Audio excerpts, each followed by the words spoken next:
ஒரு 2 வாரத்துக்கு முன்னால உபாகமத்துல 6ஆம் அதிகாரத்துல இயேசு கிறிஸ்துவை பார்த்தோம். இன்னைக்கு என்ன பார்க்க போறோம் தெரியுமா? லேவியராகம புத்தகம் 26ஆம் அதிகாரத்துல இயேசுவை பார்க்க போகிறோம். அது என்னங்க? அது பழைய ஏற்பாடுல. ஆமா, லேவியராகமத்துல இயேசு இருக்கிறார். லேவியராகமத்துல இயேசு இருக்கிறார். ஆதியாகமம் 1:1 இயேசு இருக்கிறார். தெரியுமா உங்களுக்கு? ஆதியாகமம் 1:1 யாருக்கு இருக்கிறது? ஆதியிலே தேவன். இங்க என்கிட்ட ஒரு ஹீப்ரு பைபிள் இருக்கு, அது கொஞ்சம் எடு. என்கிட்ட ஒரு எபிரேய வேத புஸ்தகம் இருக்கு, அதுல என்ன தெரியுமா போட்டிருக்குது? ஆதியிலே தேவன் ஆலஃப் டஃப் வானத்தையும் பூமியும் சிருஷ்டித்தார். அல்பா ஒமேகானா யாருங்க? சொல்லுங்க. Good morning. ரைட். ஹல்லேலூயா. ஆதியிலே யாரு வானத்தையும் பூமியும் சிருஷ்டித்தது? தேவன். அது பக்கத்துல இன்னொரு வார்த்தை இருக்கு, எபிரேய புக்கை கையில வச்சிருக்கேன் நான். அதுல என்ன போட்டிருக்கு தெரியுமா? ஆதியிலே தேவன் ஆலஃப் டஃப் வானத்தையும் பூமியும் சிருஷ்டித்தார் போட்டிருக்கு. ஆனா இதுல என்ன பண்ணல? இந்த பைபிள்ல பாத்தீங்கன்னா எபிரேய எழுத்து அதுக்கு கீழே அப்படியே இங்கிலீஷ் எழுத்து வருது. எபிரேய எழுத்தும் கீழே அப்படியே இங்கிலீஷ் எழுத்து இருக்கு. சர்ச்சு முடிஞ்சு போகும்போது பார்க்கணும்னா பாத்துருங்க.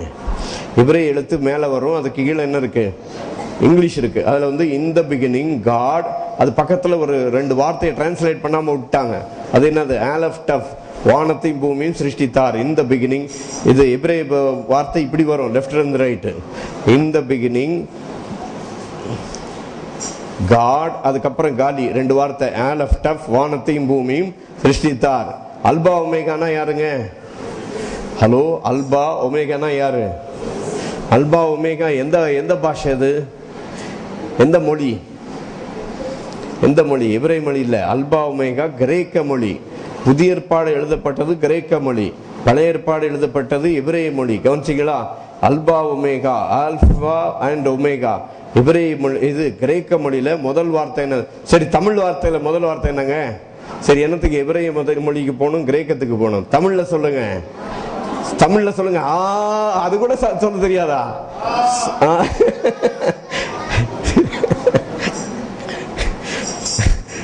ரைட். கடைசி எழுத்து கடைசி அவ் அக்கு. அது அவ்வா அக்கா நமக்கு தெரியாது, தமிழே தெரியல போங்க. சரி, அது போட்டோம். இப்போ எபிரேயம் அதே போல கிரேக்க மொழியில முதல் வார்த்தை என்ன தெரியுமா? அல்பா, கடைசி வார்த்தை ஒமேகா. விளங்குச்சா? கிரேக்க மொழியில முதல் வார்த்தை அல்பா, கடைசி வார்த்தை. சரி, இங்கிலீஷ்ல முதல் வார்த்தை என்னங்க? அது சொல்லிடுவீங்க எல்லாரும். இங்கிலீஷ்ல முதல் வார்த்தை. உங்க சத்தமே காணுமே.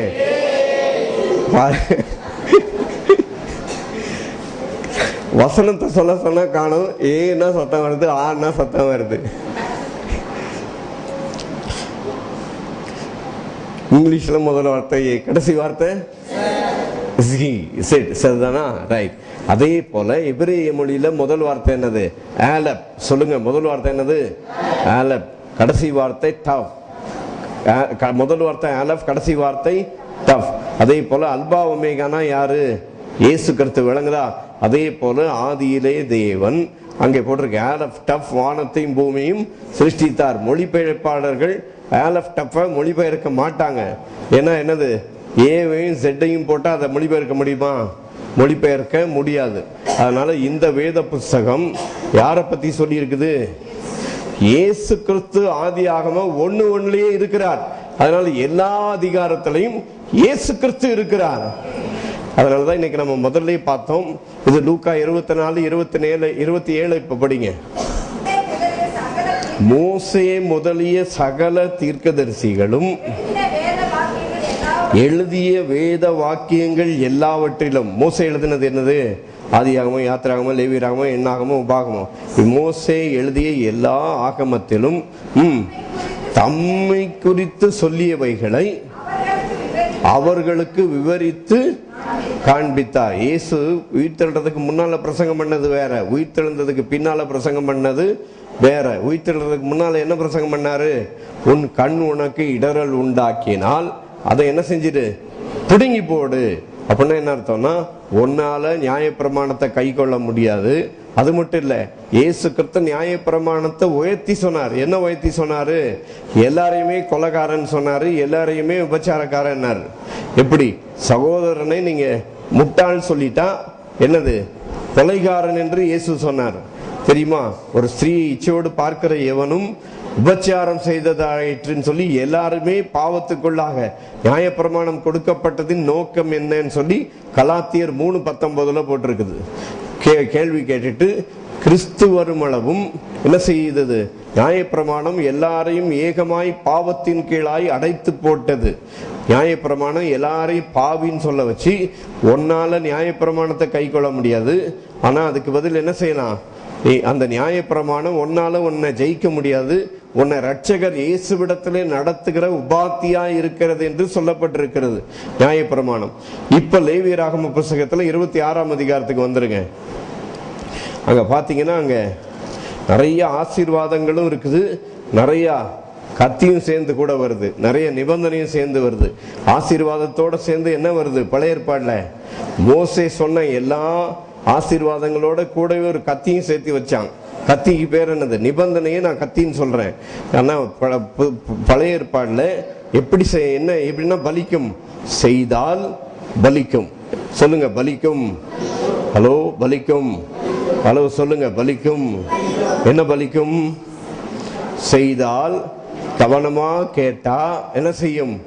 கவனமா தூங்கினா சாபம் வரும். அதான நியாயப்பிரமாணம். ஆனா புதிய ஏற்பாடுல எப்படி பலிக்கும்? எப்படிங்க பலிக்கும்? 3:22 கலாத்தியர் 3:22 ரோமர் 3:22 ஒரே வசனம். இயேசு கிறிஸ்துவை பற்றும் விசுவாசத்தினாலே பலிக்கும். எப்படி பலிக்கும்? இயேசு கிறிஸ்துவை பற்றும் விசுவாசத்தினாலே பலிக்கும் தேவ நீதின்னு ரோமர்ல போட்டிருக்கு. கலாத்தியர்ல இயேசு கிறிஸ்துவை பற்றும் விசுவாசத்தினாலே பலிக்கும் வாக்கு தத்தம் சொல்லி போட்டிருக்கு. வாக்கு தத்தம் எப்படி பலிக்கும்? சொல்லுங்க பலிக்கும். அதை வச்சுதான் நான் கண்டுபிடிச்சேன். இதை பலிக்கும். சொல்லுங்க பலிக்கும். எப்படி பலிக்கும்? எப்படி பலிக்கும்? இயேசு கிறிஸ்துவை பற்றும் விசுவாசத்தினாலே பலிக்குமா? இல்ல இந்த கட்டளைகள்லாம் கை கொண்டு, இந்த நியமங்கள்லாம் கை கொண்டு. நான் படிக்கட்டுமா? லேவியராகமம் 26 இருந்துல பேச போறேன். இன்னைக்கு அங்க என்ன போட்டிருக்கு? என் ஓய்வு நாளை ஆசரித்து என்ன செய்து நீ பயபக்தியோடு இருந்து என் கட்டளைகளின்படி நடந்து என் கற்பனைகளை கை கொண்டு அவைகளின்படி செய்தால், இதெல்லாம் செய்தால். பழைய ஏற்பாடுல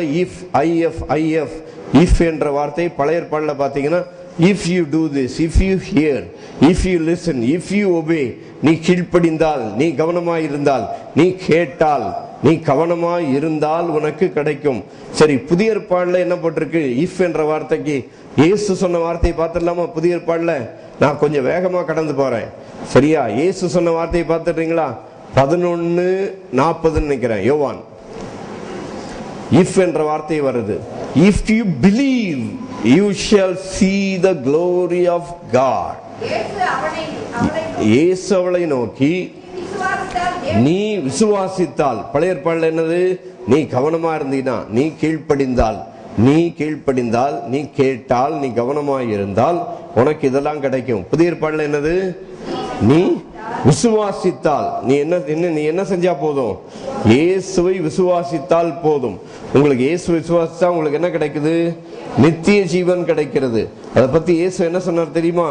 இயேசு இஃப் என்று சொல்லி புதிய ஏற்பாடுல, ஏன்னா இன்னைக்கு என் சப்ஜெக்ட் அது இல்லை, ஆனா திடீர்னு நேத்து படிச்சுக்கிட்டு இருக்கும்போது திடீர்னு அந்த வார்த்தை எனக்கு ஞாபகம் வந்தது. அதனால இப்போ அதை மடமட சொல்லிடுறேன். மடமடன் யோவான் 7:37 ஆண்டவர் சொன்னார், ஒருவன் தாகமாய் இருந்தால். புதிய ஏற்பாடுல என்ன சொல்லி இருக்கு? பழைய ஏற்பாடுல என்னது? நீ கீழ்ப்படிந்தால், நீ கவனமாய் ஒருவன் தாகமாய் இருந்தால். பழைய ஏற்பாடு ஃபுல்லா நீ கவனமாய் இருந்தால், நீ கீழ்ப்படிந்தால், நீ கேட்டால், நீ நடந்தால். புதிய ஏற்பாடுல என்னது? ஒருவன் தாகமாய் இருந்தால். எங்க தாகமா இருந்து? நியாயப்பிரமாணத்து மேலையா? யார் மேல தாகமா இருக்க போறீங்க? யார் மேலங்க? பேசுங்க. இந்த இடத்துல ஒரே ஒருத்தரை பத்தி மட்டும்தான் பேசுவான். அதனால தைரியமா சொல்லுங்க, நான் மோசையை பத்தி பேச மாட்டேன். மோசையை பத்தி எலியாவை பத்தி பேசுற இடம் இங்க கிடையாது. யாரை பத்தி பேசுவோம்? இயேசுவை மட்டுமே பேசுவோம். ஹல்லேலூயா. ஒருவன் தாகமாய் இருந்தால் என்னிடத்தில் வந்து பானம் பண்ண கடவன். தாகமா இருந்தா என்ன செய்யணும்? சரி, இப்ப அதை கேட்டதுனால கொஞ்ச நாளைக்கு முன்னால் நம்ம இங்க கிருபை கருத்தரங்களை கற்றுக்கொண்டோம். அதை கேட்டுட்டுமா? பசி எடுத்தா என்ன செய்வீங்க? இதுக்கெல்லாம் பதில் கரெக்டா சொல்லிட்டீங்க. அது வசனம் இல்லைல்ல. பசி எடுத்தா, தாகமா இருந்தா எங்க அது கூட பதில் சொல்ல மாட்டீங்க. நான் இன்னும் இங்கிலீஷ்ல முதல் வார்த்தை என்னன்னு கேட்டா மட்டும் ஆன்னுவீங்களா? சரீரத்துல பலவீனம் வந்துட்டா என்னங்க என்ன செய்யணும்? சரீரத்துல பலவீனம் தான் என்ன செய்யணும்? விசுவாசிக்கணும். சரி, விசுவாசம் வேணும்னா என்ன செய்யணும்? அதுக்காக தான் இந்த கேள்வி, வேற எதுக்கும் இல்ல. சும்மா என்னமோ கேட்கறேன்னு நினைச்சிடாதீங்க. விசுவாசம் வேணும்னா என்ன செய்யணும்? விசுவாசம் எப்படிங்க வரும்? கேள்வியினால் வரும். ரோமர் 10 இருக்குது பின்னால. விசுவாசம் எப்படி வரும்? வேத வசனத்தை கேட்கிறதுனால் வரும். யாரை பத்தி கேட்கறதுனால? இயேசு கிறிஸ்துவை பற்றி கேட்பதனால் உங்களுக்கு என்ன வரும்? விசுவாசம் வரும். விளங்குதா? நான் அதுக்காக தான் இப்ப பசி என்ன தாகம் என்னன்னு கேட்டது சும்மா கதைக்காக கேட்கல. அப்ப உங்களுக்கு விசுவாசம் வேணும்னா என்ன செய்யணும்? வேத வசனத்தை என்னைக்கா ஒரு நாள் கேட்டா போதுமா? வேத வசனத்தை என்ன செய்யணும்? என்னங்க செய்யணும்? கேட்டு கொண்டே இருக்கணும். ஒரு நாளைக்கு எத்தனை வேளை சாப்பிடுறீங்க? போன ஞாயிற்றுக்கிழமை போயிட்டு இந்த ஞாயிற்றுக்கிழமை வரைக்கும் எத்தனை வேளை சாப்பிட்டீங்க? ஏதா எண்ணம் இருக்கா? கணக்கு இருக்கா? கணக்கே கிடையாது. பசி எடுத்தா என்ன செஞ்சிருவீங்க? சாப்பிட்டுக்கிட்டே இருப்பீங்க. சாப்பிடுவோம் இல்ல, சாப்பிட்டு கொண்டே இருப்பீங்க. காலையில ஒரு தடவை, மதியானம் ஒரு தடவை, சாயங்காலம் ஒரு தடவை சாப்பிட்டு கொண்டே. அதே போல உங்கள் ஆவிக்கு ஒரு போஷாக்கு கொடுக்கறதுக்கு என்ன செய்யணும்? வேத வசனத்தை என்ன செய்யணும்? கேட்டுக்கொண்டே இருக்கணும். யாரை பத்தி? நியாயப்பிரமாணத்தை இல்ல, மோசே இல்ல, எலியாவை இல்ல. யாரை பத்தி கேட்கணும்? இயேசுவை கேட்க வேண்டும். ஏன்னா பழைய ஏற்பாடு முழுவதும் என்ன போட்டிருக்கு? நீ நடந்தால், நீ செவி கொடுத்தால், நீ கீழ்ப்படிந்தால் போட்டிருக்கா. இப்ப புதிய ஏற்பாடுல நம்ம என்ன பார்த்தோம்? முதல்ல பார்த்தோம் என்னது?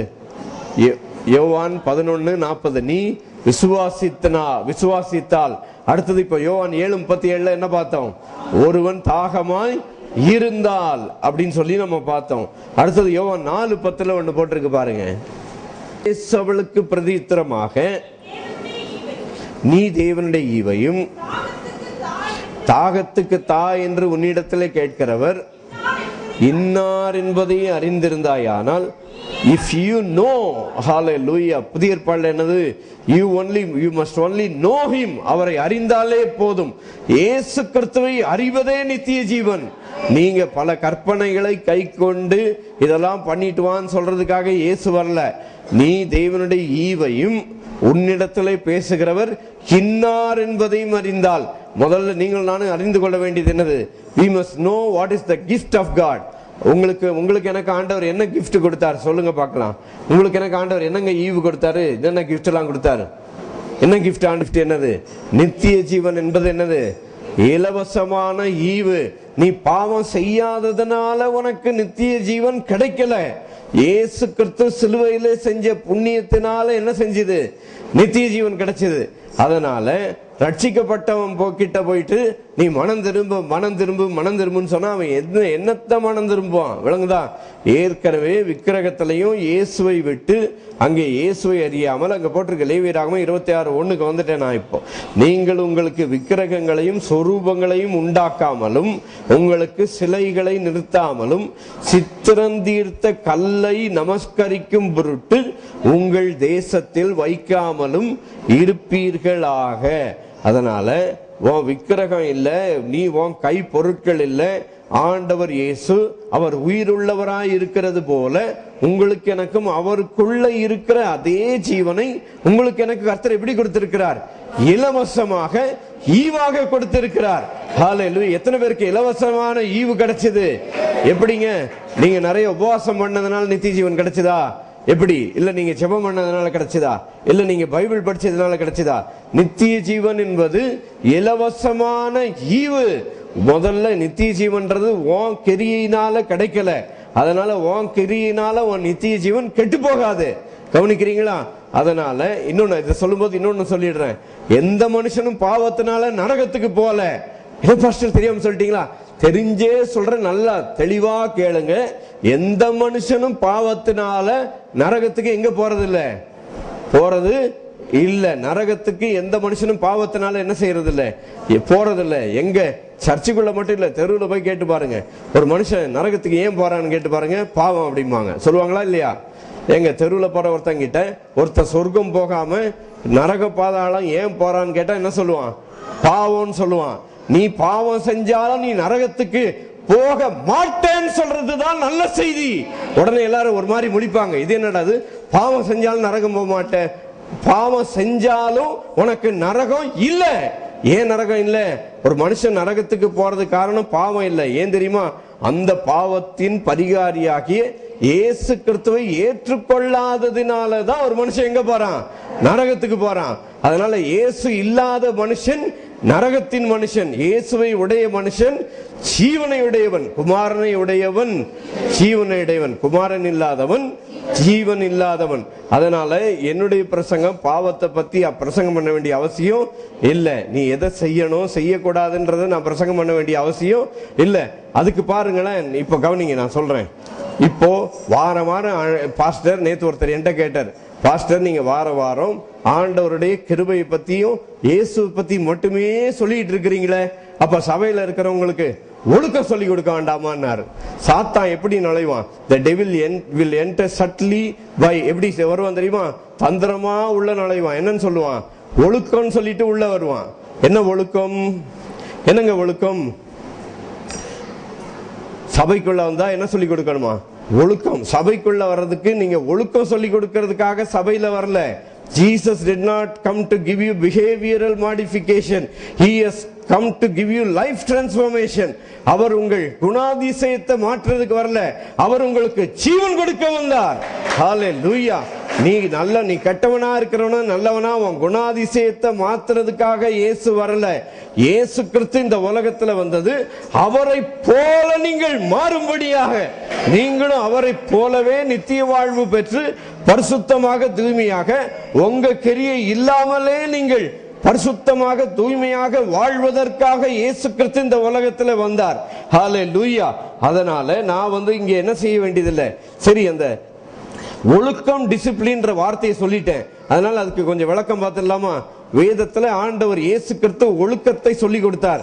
அதனால இந்த சபையில ஒழுக்கம் சொல்லி கொடுக்கறது இல்ல நினைச்சிடாதீங்க. ஒழுக்கம்னா என்னன்னு சொல்லி தெரிஞ்சுக்கிடுங்க. முதல்ல ஒழுக்கம் எங்க இருக்குது? இயேசு கிறிஸ்துவுக்குள்ள இருக்குது. ஒழுக்கம் எங்க இருக்கு? எபேசியர் புத்தகம் 5ஆம் அதிகாரம் 6ஆம் அதிகாரத்துக்கு வந்துருங்க. பிள்ளைகளே, உங்கள் பெற்றோருக்கு எப்படி கீழ்ப்படியுங்கள்? கர்த்தருக்குள் கீழ்ப்படியுங்கள். அதுக்கு பேர் தான் என்னது? நாங்க இயேசுவை சொன்னா போதும், நீ கீழ்ப்படி, நீ கீழ்ப்படி, நீ மேல்படி போவ.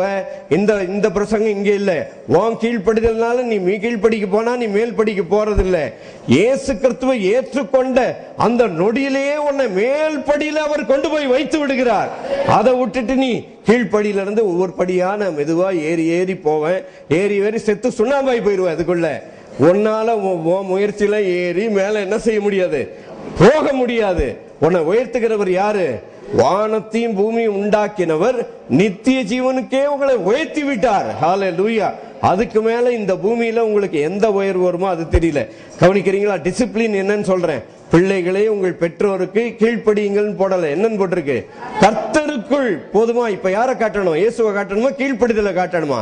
கவனிங்க, நான் ஒழுக்கம் பிரசங்கம் பண்றதுக்கு இங்க வரல. யாரை பிரசங்கம் பண்ண வந்திருக்கிறேன்? இயேசுவை. இன்னும் அது மட்டுமா இருக்குது? இன்னும் வாங்க அப்படி கீழே என்ன போட்டிருக்கு? வேலைக்காரரே, நீங்கள் கிறிஸ்துவுக்கு கீழ்ப்படுகிறது போல சரீரத்தின்படி உங்கள் எஜமான்களுக்கு என்ன செய்யுங்கள்? பயத்தோடும் பக்தியோடும் நடுக்கத்தோடும் கீழ்ப்படிந்து. சரி, அதெல்லாம் போட்டு இப்ப நான் கீழ்ப்படிதல பிரசங்கம் பண்ணல. வேலைக்காரர் எப்படி கீழ்ப்படிங்க? இயேசு கர்த்தருக்குள்னா என்ன அர்த்தம்? கிறிஸ்துவுக்கு வேலை செய்யறேன்னு நினைச்சு வேலை செய்யின்னு போட்டிருக்கு. அதனால என் வேலை என்னது? நீங்க உலகத்துல போய் வேலை செஞ்சாலும் யாருக்கு வேலை செய்றீங்க? யாருக்குங்க? கிறிஸ்துவுக்குன்னு சொல்லி இங்க போட்டிருக்குது. மனுஷனுக்கு பிரியமாய் இருக்க விரும்புகிறவர்களாய் பார்வைக்கு ஊழியம் செய்யாமல் கிறிஸ்துவுக்கு ஊழியக்காரராக. யாருக்கு? நீங்கள் நானும் யாருக்கு ஊழியக்காரர்? பேசுங்க. நீங்க போய் டிராக்ஸையும் பைபிளையும் கொஞ்சம் எங்க அக்கல்ல வச்சுட்டு சுத்தினாதான் ஊழியக்காரன் கிடையாது. நீங்கள் நானும் யாரு? கிறிஸ்துவின் ஊழியக்காரன் பைபிள்ல போட்டிருக்கு. எபேசியர் புத்தகத்துல எல்லா விசுவாசியுமே யார் தான்? நீங்க எந்த இடத்துல வேலை செஞ்சாலும் சரி, நீங்க யாருடைய ஊழியக்காரர்? பேசுங்க. யாருடைய ஊழியக்காரர்? பேசுங்க. கிறிஸ்துவின் ஊழியக்காரர். ஹalleluya. நீங்க எந்த சின்ன வேலையோ பெரிய வேலையோ எந்த வேலை செஞ்சாலும் நீங்க யாருடைய ஊழியக்காரர்? சரி, அதனால கிறிஸ்துவ பேசணுமா? நீங்க வேலைக்காரன நீ ஒழுங்கா வேலை செய்யும் பிரசங்கம் பண்ணணுமா? என்னங்க, யார பத்தி பிரசங்கம் பண்ணணும்? யார பத்தி? சரி, புருஷரே உங்கள் மனைவிகளிடத்தில் அன்பு கூறுங்கள். எப்படி அன்பு கூறணும்? கிறிஸ்து சபையில் அன்பு கூர்ந்தது போல. எங்க அதுலயே எபேசியர்ல 5ஆம் அதிகாரத்துல இந்த பக்கத்துல லெப்ட்ல 25 போட்டிருக்கு பாருங்க. கிறிஸ்து சபைக்கு தலையாய் இருக்கிறது போல. புருஷனையும் நீ தலையாயிரு தலையாயிரு தலையாயிருன்னு நான் இங்க நின்று பிரசங்கம் பண்ண வேண்டியதில்லை. கிறிஸ்து சபைக்கு தலையா இருக்கிறாரு, அத போல நீ என்னவா இருக்கிற, உன் குடும்பத்துக்கு நீ தலையா இருக்கிற அப்படின்னு சொல்லி இங்க போட்டிருக்கு. அதனால நான் யாரை பத்தி பேசணும்? இயேசுவை பற்றி பேசணும். இயேசுவை பற்றி சொன்னாலே அதுக்குள்ளே என்ன இருக்குது? உன் டிசிப்ளின், உன் பிஹேவியர் எல்லாமே அதுக்குள்ளே இருக்குது. நம்ம யாரை பார்த்தா போதும்? இயேசுவை பார்த்தாலே போதும். ஹல்லேலூயா. யாரை பார்க்கணும் சொல்லுங்க? 1 வாசிங்க பார்ப்போம். ஆனா நம்ம பாட்டு பாடலான்னு பார்த்தா அது ரொம்ப எக்ஸ்ட்ரீம். என்ன தெரியுமா? இன்ப இயேசு ராஜாவை நான் பார்த்தால் போதும், இன்ப இயேசு ராஜாவை நான் பார்த்தால் போதும் சொல்லிட்டு அடுத்த லைன் நம்ம பாட்டுல என்ன வருது? உடனே செத்து போயிரு தான் போட்டு வச்சிருக்கான் பாட்டுல. மகிமையில் அவரோடு சேர்ந்தால் போதும். நீ மகிமையிலே சேர வேண்டாம், இங்க இருக்கும் போதே நீ அவரை போலவே நீ வாழணும்னு சொல்லி இருக்குது. எங்க போட்டிருக்கு? 1 யோவான் 4:16 போட்டிருக்கு. என்ன போட்டிருக்கு? 1 யோவான் 4:16 நியாய தீர்ப்பின் நாளிலே நமக்கு தைரியம் உண்டாகும்படிக்கு அவர், ஏனெனில் அவர் இருக்கிற வண்ணமாகவே நாம் இந்த உலகத்தில் இருக்கிறோம். நீ செத்து போனதுக்கு அப்புறம் அவரை போல மாறுறது இல்ல. இங்கே உலகத்தில் இருக்கும் போது வாசிங்க அந்த வசனத்தை இன்னும் எடுக்கலையா? நியாய தீர்ப்பு நாளிலே நமக்கு தைரியம் உண்டாயிருக்கத்தக்கதாக அன்பு நம்மிடத்தில் பூரணப்படுகிறது. ஏனென்றால் அவர் இருக்கிற பிரகாரமாகவே நாமும் இவ்வுலகத்தில் இருக்கிறோம். அவ்வுலகத்தில் இல்ல, செத்து போனதுக்கு அப்புறம் இல்ல. நீங்கள் நான் யாரை போல இருக்கிறோம்? இயேசுவை போலவே. உங்களை என்ன ஆண்டவர் எப்படி மாத்திட்டாரு? எப்படிங்க மாத்தி இருக்கிறாரு? அவரை போலவே உங்களை என்ன மாத்தி இருக்கிறாரு. அதுக்கு ஒரு வசனத்தை படிச்சிடலாமா? ஆண்டவர் உங்களை என்ன எப்படி மாத்தி இருக்கிறாருன்னு. அதனால உங்களுக்கு ஆசீர்வாதம் வேணும்னா என்ன மட்டும் இருக்கக்கூடாது? விக்கிரகம் மட்டும் இருக்கக்கூடாது. அதை மட்டும் தெரிஞ்சுங்க. விக்கிரகமோ சொரூபங்களையோ, உங்களுக்கு சிலைகளை நிறுத்தாமல் இருப்பீர்களாக. நான் உங்கள் தேவனாகிய கர்த்தர். நீ கர்த்தரை விட்டுட்டு விக்கிரகத்துக்கு போனீங்கன்னா உன் ரட்சிப்பை இழந்துருவ. நீ விக்கிரகத்துக்கு போனால் வழியே உன் ரட்சிப்பை என்ன செய்ய முடியாது? இழக்கவே முடியாது. நீ என்ன பாவம் செஞ்சாலும் உன் ரட்சிப்பு என்ன செய்யாது? கெட்டு போகாது. அதனால நீ போய் பாவம் செய்யின்ற அர்த்தம் இல்லை. நீ இயேசுவை ஏற்றுக்கொண்டால் அவருடைய திவ்ய ஸ்பாவம் உனக்குள்ள வந்துருது. 2 பேதுரு 1:4 படி அந்த திவ்ய ஸ்பாவத்தை வச்சுக்கிட்டு உன்னால பாவத்துல நிலை நிற்க முடியாது. ஏனென்றால் அவருடைய ஜீவனே உனக்குள்ளாக இருக்கிறது. ஹல்லேலூயா. ஏன்னா பிலிப்பியர் 2:13 சொல்லுகிறது, ஏனெனில் தேவனே தம்முடைய தயவுள்ள சித்தத்தின்படி உங்கள் உள்ளத்திலே it is God who worketh in you both to will and to do his good pleasure அப்படின்னு போட்டிருக்கு. அதனால உங்களுக்குள்ளே கிரியை செய்கிறவர் தேவன். உங்களுக்குள்ளே கிரியை செய்கிறவர் யாரு சொல்லுங்க? எனக்குள்ளே ஆண்டவர் கிரியை செய்கிறார். சொல்லுங்க, எனக்குள்ளே ஒரு வல்லமையான கிரியை நடந்து கொண்டிருக்கிறது. ஹல்லேலூயா. சொல்லுங்க, எனக்குள்ளே, சொல்லுங்க, எனக்குள்ளே வல்லமையான கிரியை நடந்து கொண்டிருக்கிறது. யார் கிரியை செய்து கொண்டிருக்கிறார்? பாவம் கிரியை செய்யல. இயேசு கிறிஸ்துவின் தூய ஆவியானவர் எனக்குள்ள என்ன செய்கிறார்? கிரியை செய்து கொண்டே இருக்கிறார். ஹல்லேலூயா. எப்பெல்லாம் கிரியை செய்யறாரு? 24 மணி நேரமும் அவர் என்னோடு கூட எப்பொழுதும் இருக்கிறார். ஹல்லேலூயா. விளங்குதா? அவர் உங்களை விட்டு என்ன செய்யறது இல்ல, கடந்து போகிறது கிடையாது. ஏன்னா யோவான் 14 எல்லாருக்கும் தெரியும். யோவான் 14:16 என்ன சொல்லுது?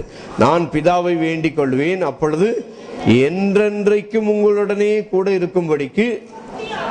சரி, இந்த பரிசுத்தாவியானவர் எப்பெல்லாம் இருப்பாரு? எப்பங்க இருப்பாரு? இயேசுவை ஏற்றுக்கொண்ட நாளிலிருந்து நீங்க பரலோகம் போய் சேர்ற வரைக்கும் யார் இருப்பா உங்க கூட? பரிசுத்தாவியானவர் உங்க கூட தான் இருப்பார். உங்களை விட்டு என்ன செய்ய மாட்டார்? வெளியே போக மாட்டார். என்ன போட்டிருக்குது? நான் பிதாவை வேண்டிக் கொள்வேன், அப்பொழுது பல்லவன் போக்குவரத்துக்கான மாதிரி அப்பப்போ போயிட்டு வருவாரு. அப்படியா? எப்படி இருப்பாரு? என்றென்றைக்கும். பழைய ஏற்பாடுல தான் என்னது? 1 சாமுவேல் புத்தகத்துல யாரு? தாவீது பாவம் செய்தப்போ என்ன நடந்தது? தாவீது பாவம் செஞ்சப்போ நாத்தான கர்த்தர் அனுப்பினார். நாத்தான கர்த்தர் அனுப்பி அந்த நாத்தான் வந்த உடனே என்ன நடந்தது? நீயே அந்த மனுஷன். பழைய ஏற்பாடு என்ன செய்து? பாவத்தை வெளிப்படுத்தும். சுவிசேஷம் என்னது? The gospel reveals the righteousness of God, not the sinfulness of man. பழைய ஏற்பாடு என்ன செய்யும்? நீ இந்த பாவத்தை செஞ்சேன்னு சொல்றது என்னது? பழைய ஏற்பாடு தீர்க்க தரிசனம். புதிய ஏற்பாடு தீர்க்க தரிசனம் என்ன தெரியுமா? அவர் அந்த பாவத்தை ஏற்றுக்கொண்டார். ஹல்லேலூயா. புதிய ஏற்பாடு தீர்க்க தரிசனம் என்னது? உன்னுடைய வாழ்க்கையில் உள்ள பிறந்ததிலிருந்து சாகர வரைக்குள்ள மொத்த பாவத்தையும் ஏற்றுக்கொண்டது யாரு?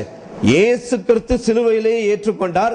ஆகவே அந்த பாவத்திற்குரிய தண்டனையோ கரையமோ நீ செலுத்த வேண்டிய அவசியம் இல்லை. நான் உன் தேவனாகிய கர்த்தர், நீ அப்படி சிலைகளை வைக்காமல் இருந்தால் ஏற்ற காலத்தில் எல்லாம் யாருக்கெல்லாம் ஆசீர்வாதம் வேணுமோ படிங்க. லேவியராகமம் 24:4 படிக்கிறேன். நான் ஏற்ற காலத்தில் உங்களுக்கு மழையை பெய்ய பண்ணுவேன். இன்னும் எல்லாரும் எடுக்கலையா? எல்லாரும் சேர்ந்து படிங்க. நான் பிரசங்கம் பண்றது உங்களுக்காக, நான் சும்மா பொழுது போல நீங்க இன்னும் பேசல. எல்லாரும் சேர்ந்து படிங்க. நான் ஏற்ற காலத்தில் உங்களுக்கு மழை பெய்ய பண்ணுவேன். அடுத்தது, பூமி தன் பலனையும் வெளியிலுள்ள மரங்கள் தங்கள் கனியையும் கொடுக்கும். திராட்சைப்பழம் பறிக்கும் காலம் வரையும் போரடிப்பு காலம் இருக்கும். விதைப்பு காலம் வரைக்கும் திராட்சைப்பழம் பறிக்கும் காலம் இருக்கும். நீங்கள் உங்கள் அப்பத்தை திருப்தியாக சாப்பிட்டு உங்கள் தேசத்தில் சுகமாய் குடியிருப்பீர்கள். மறுபடி படிக்கிறீங்களா? நீங்கள் உங்கள் அப்பத்தை திருப்தியாக சாப்பிட்டு உங்கள் தேசத்தில் சுகமாய் குடியிருப்பீர்கள். வேற எல்லாரும் சேர்ந்து படிக்கிறீங்களா? லேவியராகமம் 26:5 படிக்கிறீங்களா? நீங்கள் உங்கள் அப்பத்தை திருப்தியாக சாப்பிட்டு உங்கள் தேசத்தில் சுகமாய் குடியிருப்பீர்கள். இதெல்லாம் கேட்க ரொம்ப நல்லா தான் இருக்குது. அடுத்தது 6ஆம் வசனத்துல கடைசி 2 லைன், பட்டயம் உங்கள் தேசத்தில் உலாவுவது இல்லை. இதெல்லாம் கேட்க ரொம்ப நல்லா இருக்குல்ல. அடுத்தது 7 படிங்க. உங்கள் சத்துருக்களை துரத்துவீர்கள், அவர்கள் உங்கள் முன்பாக பட்டயத்தால் விடுவார்கள். 8ஆம் வசனம் ரொம்ப சூப்பர். ஹலோ 8 ரொம்ப சூப்பர். படிங்க 8. உங்களில் 5 பேர் 100 பேரை துரத்துவார்கள், உங்களில் 100 பேர் 10,000 பேரை துரத்துவார்கள். உங்கள் சத்துருக்கள் உங்களுக்கு முன்பாக பட்டயத்தால் விடுவார்கள். சரி, இவ்வளோ ஆசீர்வாதம் கொடுக்கிறார். எப்படி? உங்களில் 5 பேர் எத்தனை பேரை துரத்துவீங்க? 5 பேர் 100 பேருக்கு சமானம். நீங்க 5 பேர் சேர்ந்தா 100 பேருக்கு மேல சமானம். விளங்குதா? இங்க இருக்கிற நீங்க எத்தனை பேர் இருக்கிறீங்களோ எத்தனை 20 மடங்கு 520 100 இல்ல. இங்க எத்தனை பேர்? இப்ப இங்க 100 பேர் இருந்தா எத்தனை பேருக்கு சமானம்? 100 × 20 2000 பேருக்கு சமானம் இங்க இருக்கிற ஆட்கள். விளங்குதா?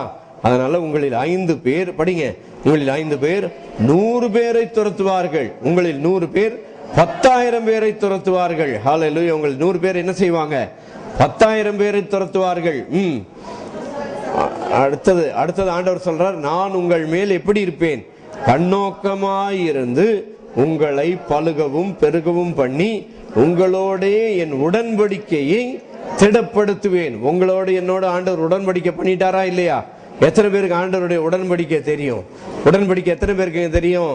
என்ன உடன்படிக்கை? 10 உடன்படிக்கை இல்ல. எத்தனை உடன்படிக்கை? ஒரே ஒரு உடன்படிக்கை. உங்களோடு என்னோடு கர்த்தர் பண்ணின உடன்படிக்கை என்ன தெரியுமா? பிதாவாகிய தேவன் மனுஷனாகிய இயேசு கிறிஸ்துவோடு பண்ணின உடன்படிக்கை. அந்த மனுஷனாகிய இயேசு கிறிஸ்து உங்கள் சார்பாக என் சார்பாக அந்த உடன்படிக்கை பண்ணார். முதல் உடன்படிக்கை கர்த்தர் மோசே மூலமா இஸ்ரவேல் ஜனங்கள்ல பண்ணார். இஸ்ரவேல் ஜனங்க அந்த உடன்படிக்கை ஃபெயில் ஆக்கிட்டாங்க. ஆனா இந்த உடன்படிக்கை கெட்டு போகாது. ஏன் கெட்டு போகாது?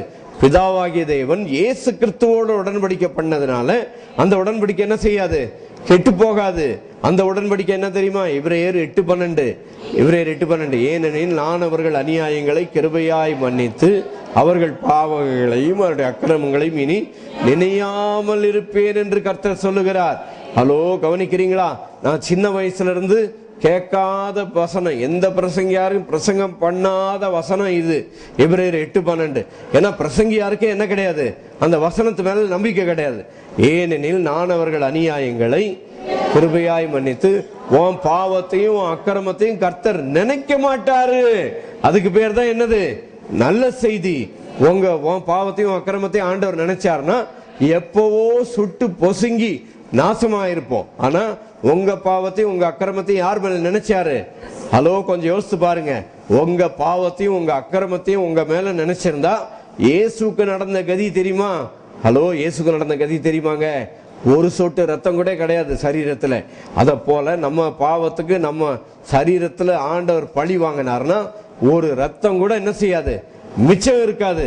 ஆனால் உங்க மேல என் மேல வர வேண்டிய பழி யார் மேல போய்விட்டது?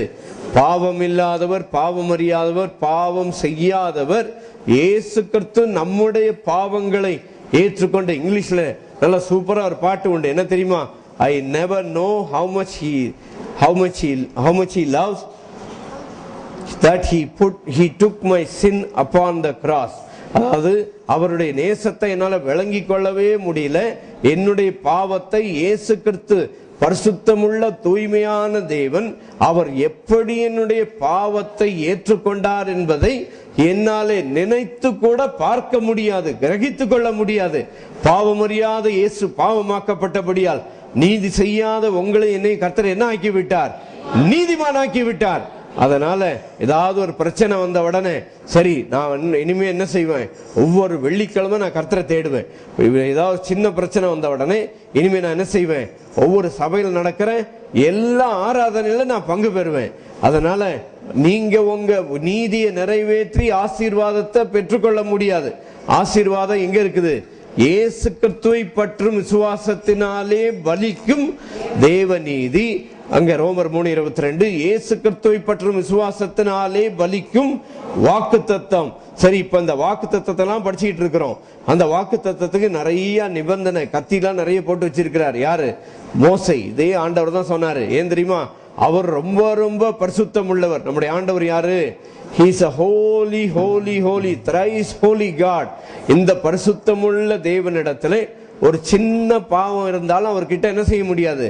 போகவே முடியாது. இப்படிப்பட்ட தூய்மையான தேவன்.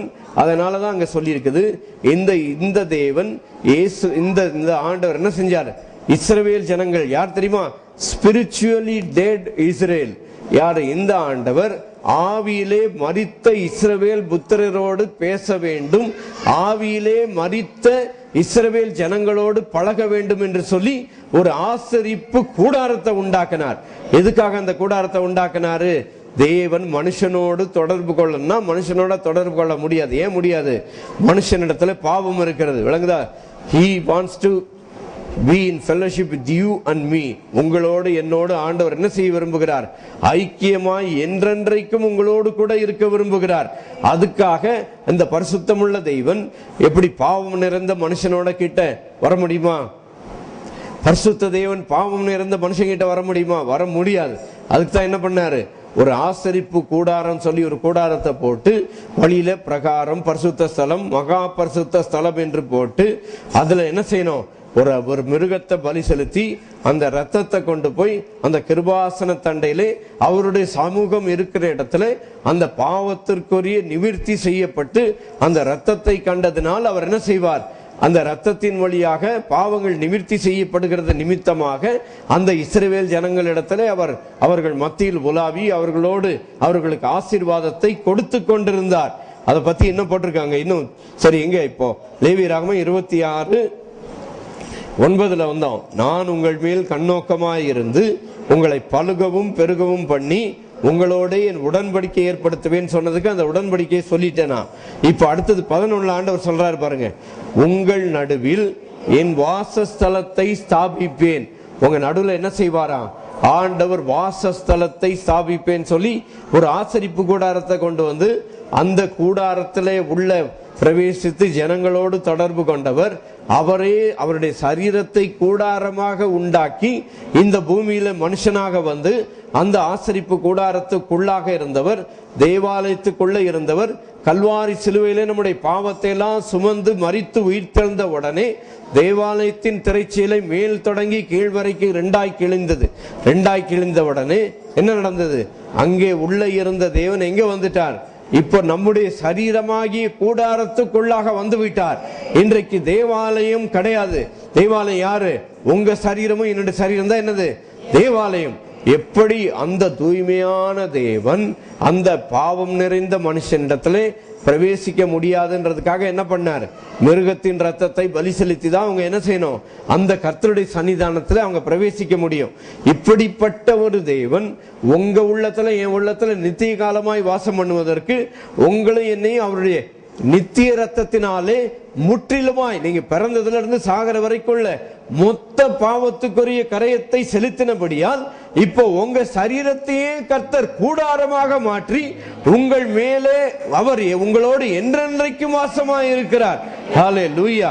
அந்த வார்த்தை மாம்சமாகி கிருபையினாலும் சத்தியத்தினாலும் நிறைந்தவராய் நமக்குள்ளே வாசம் பண்ணினார். உங்களுக்குள்ளே வாசமா இருக்கிறது யாரு? யார்? பேயா பிசாசா? யாருங்க? கர்த்தர் உங்களுக்குள்ள என்ன செய்கிறார்? வாசம் பண்ணுகிறார். நான் உங்கள் நடுவில் என் வாசஸ்தலத்தை ஸ்தாபிப்பேன், என் ஆத்துமா உங்களை ஆரோசிப்பதில்லை, வெறுப்பதில்லை. நான் உங்கள் நடுவிலே உலாவி உங்கள் தேவனாயிருப்பேன், நீங்கள் என் ஜனமாயிருப்பீர்கள். ஹல்லேலூயா. எல்லாரும் சேர்ந்து சொல்லாமா? அங்கே லேவியராகமம் 26:12 நான் உங்கள் நடுவிலே உலாவி உங்கள் தேவனாயிருப்பேன், நீங்கள் என் ஜனமாய் இருப்பீர்கள். சரி சரி, இப்போ எல்லாம் இப்போ ஆசீர்வாதத்தெல்லாம் படிச்சுட்டேன். இப்போ பார்த்துடலாமா? கொஞ்சம் கத்தி எல்லாம் கொஞ்சம் சேர்த்து பார்த்துடலாம். அந்த கத்தி நமக்கு இல்லை, அந்த கத்தி யார் மேல விழுந்துச்சு? இயேசுவின் மேல் விழுந்தது. இப்பொழுதே கோடாரியானது மரத்தின் வேறு அருகே வைக்கப்பட்டிருக்கிறது. நல்ல கனி கொடாத மரம் எல்லாம் வெட்டுண்டு அக்கினியிலே போடப்படும். அதனால நம்ம மேல விழ வேண்டிய கோடாரி யார் மேல விழுந்து விட்டது? இயேசு கிறிஸ்துவின் மேல். அங்க போட்டிருக்கு பாருங்க. இப்ப 14க்கு வந்துருங்க. இவ்வளவு நேரம் ஆசீர்வாதத்தை படிச்சுட்டீங்க. நீங்கள் எனக்கு செவி கொடாமலும் இந்த கற்பனைகளை எல்லாவற்றிலும் செய்யாமலும் என் கட்டளைகளை வெறுத்து என் உடன்படிக்கையை மீறி போடுவீர்களாகில். பாகமும் லேவியராகமம் 26:15 உடன்படிக்கையை மீறி போடுவீர்கள் ஆகில். ரைட். இப்ப கவனிங்க, அங்க கொஞ்சம் ஒரு ஸ்டாப் பண்ணுங்க. உடன்படிக்கையை மீற முடியுமா? இன்றைக்கு உங்க பிதாவாகிய தேவனோட உடன்படிக்கை பண்ணது யாரு? இயேசு கிறிஸ்து. நம்ம சார்பா பிதாவாகிய தேவனோட உடன்படிக்கை பண்ணது யாருங்க? பழைய உடன்படிக்கையில என்ன செஞ்சான்? பழைய உடன்படிக்கையில மோசேயுடைய உடன்படிக்கை இஸ்ரவேல் ஜனங்க மீறினதுனால, கவனிங்க, முக்கியமான கருத்து சொல்லிட்டு இருக்கிறேன். இஸ்ரவேல் ஜனங்க பழைய உடன்படிக்கை மீறினதுனால தானியேல் ஜெபம் பண்ணார். ஆண்டவரே, நாங்கள் உம்மை விட்டு விலகி போனபடியால் எங்கள் பாவங்களை நாங்கள் அறிக்கையிடுகிறோம். விளக்குதா? அடுத்தது நெகேமியா ஜெபம் பண்ணார். ஆண்டவரே, நாங்கள் உடன்படிக்கையை மீறினபடியால் எங்கள் பாவத்தை நாங்கள் அறிக்கையிடுகிறோம். இப்ப போன வாரம் சொல்லி கொடுத்ததை மறுபடியும் சொல்றேன். எத்தனை பேருக்கு ஞாபகம் இருக்கு பார்க்கலாம். பலவீனம் வந்தா என்ன அறிக்கை செய்யணும்? பலத்தை அறிக்கை செய்யணும். யாருடைய பலம்? தழும்புகளை அறிக்கை செய்யறோம். அதான் சொன்னாங்க. இப்போ பலவீனம் வந்தா என்ன செய்யறோம்? அவருடைய தழும்புகளால் குணமாகிறோம். தரித்திரம் வந்தா என்ன செய்கிறோம்? அவருடைய தரித்திரத்தினால் நான் ஐஸ்வர்யவான் ஆக்கப்பட்டேன். சரியா? ரைட். அப்போ பாவம் செஞ்சா என்ன செய்யணும்? தெரியும், வேகமா பாவத்தை அறிக்கை செய்யணும் சொல்லுவீங்க. இல்ல, பலவீனம் வந்தா பலத்தை அறிக்கை செய்றீங்க. தரித்திரம் வந்தா என்ன செய்றீங்க? அவருடைய ஐஸ்வர்யத்தை அறிக்கை செய்றீங்க. அதே போல பாவம் வந்துட்டா, பாவம் செஞ்சா எதை அறிக்கை செய்யணும்? நீதி அறிக்கை செய்யணும். ஹலோ, புரியலன்னா தலையில ஒரு 4 கொட்டு வச்சு செய்யுங்க. பாவம் செஞ்சா என்ன அறிக்கை செய்யணும்? ஹலோ, பாவம் செஞ்சா என்னத்தக்க அறிக்கை செய்யணும்? நீதி. நீதினா என்னது? பிதா முன்பாக நான் நிற்கிறேன், அங்கிருந்து ஒருத்தனை என்ன செய்ய முடியாது, கீழே தள்ள முடியாது. விளங்குதா? அதனால நீ பழைய ஏற்பாடுல என்ன செஞ்சாங்க? உடன்படிக்கையே மீறினாங்க. நீங்க எந்த உடன்படிக்கையை மீறினீங்க? நீங்க எந்த உடன்படிக்கையை மீறினதுக்காக தேசத்துக்காக உபவாசம் பண்றீங்க? அதை சொல்லுங்க. எந்த உடன்படிக்கையை நீங்க மீறிட்டீங்க சொல்லுங்க. உடனே மோசையோட உடன்படிக்கை எடுத்துட்டு பேசாதீங்க. உங்களுக்கு எனக்கும் பண்ண உடன்படிக்கை என்னது? பிதாவாகிய தேவன் இயேசுவோடு என்ன உடன்படிக்கை பண்ணார்? நான் அவர்கள் பாவங்களையும் அநியாயங்களையும் என்ன செய்ய மாட்டேன், நினைக்கவே மாட்டேன்னு சொன்னாரு. அதனால நீங்க ஆண்டவர் சமூகத்துல போயிட்டு நீ என்ன செய்ய வேண்டியதில்லை. Ready, come on. ஆண்டவர் சமூகத்தில் போயிட்டு என்ன செய்ய வேண்டியதில்லை. என்ன செய்ய வேண்டியதில்லை தெரியுமா? பாவத்தின் பாரத்தினால் தவித்திடும் பாவி என்னை நின் கிருபை பிரவாகத்தால் தேற்றிடும் இயேசுநாதா. இதெல்லாம் நீங்க பாட வேண்டிய அவசியம் இல்லை. இது மட்டும் இல்லை, இன்னொரு பாட்டு கூட இருக்குது. பாவி நீச பாவி நானையா. இந்த பாட்டை எப்ப பாடணும்? வாழ்க்கையில ஒரு தடவை பாடணும். எப்ப? ஆதாமுக்குள்ள இருந்து கிறிஸ்துவுக்குள்ள வர்றீங்கல்ல, கிறிஸ்துக்குள்ள வரும்போது என்ன சொல்லணும்? ஆண்டவரே, நான் உண்மை விட்டு விக்கிரகத்துல இருந்தேன், அப்படி பண்ணேன், இப்படி பண்ணேன், இங்கெல்லாம் இருந்தேன். இப்போ பாவி நீச பாவியா இருந்தேன், தேவா என் மேல இரக்கம் காட்ட மாட்டீரோன்னு வாழ்க்கையில ஒரு தடவை பாடணும். ஆனா இந்த பாட்டு எப்போ? நான் மற்றவங்க யாரையும் சொல்லலை, நான் என்னையே சொல்றேன். இந்த சபையில, நம்முடைய சபையில இருக்கிறவங்க, நான் இந்த பாட்டை பாடினப்பவும் இருந்தீங்க, இப்ப இயேசுவின் நீதியை சொல்றப்பவும் நீங்க இருக்கிறீங்க. ஞாபகம் இருக்குதா? எல்லாரையும் வர வச்சு இந்த பாட்டு என்ன தெரியுமா? கொடுங்க, வாசிங்க. 5. கெட்ட குமாரனை போல் துஷ்ட நாய் அலைந்தேன் ஐயா. பாட்டே மறந்து போச்சு, பரவாயில்ல, நல்ல காரியம். அது தேவையில்லை. நீங்க கெட்ட குமாரனை போல போகவும் இல்லை, கெட்டு போகவும் இல்லை. இயேசுவை ஏற்றுக்கொண்டதுக்கு அப்புறம் நீங்க என்ன செய்ய முடியாது? கெட்டு போகவே முடியாது. தேவன் தம்முடைய ஒரே பேரான குமாரனை விசுவாசிக்கிறவன் பாவம் செய்யாதவன் எவனோன்னு போடல. விளங்குதா? யாரு? விசுவாசிக்கிறவன் எவனோ. விசுவாசிக்கிறவன் எவனோ. விசுவாசிக்கிறவன் செல்வானா இருந்தாலும் ராகலா இருந்தாலும் அடுத்தவன் பேர் மறந்து போச்சு, தெரியல. விசுவாசிக்கிறவன் எவனோ அவன் கெட்டு போகாமல், அப்புறம் இயேசுவை ஏற்றுக்கொண்ட என்ன செய்ய மாட்டான்? கெட்டு போக மாட்டான். அவனுக்கு என்ன உண்டு? நித்திய ஜீவன் மட்டும்தான் உண்டு.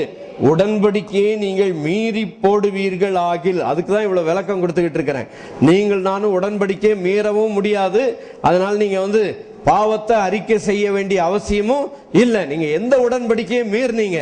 நீங்க மோசேயின் உடன்படிக்கை பேசுறீங்கன்னா கட்டாயம் மீறுவீங்க. மோசேயின் உடன்படிக்கையை ஒன்னால என்ன செய்ய முடியாது? கை கொள்ள முடியாது. என்ன சொல்லியிருக்கு? ரோமர் 3:20 போட்டிருக்குது. பாவத்தை அறிகிற அறிவு நியாயப்பிரமாணத்திலே வருகிறபடியால் எந்த மனுஷனும் நியாயப்பிரமாணத்தினால் எடுத்துட்டீங்களா? நான் இப்படி இருக்க பாவத்தை அறிகிற அறிவு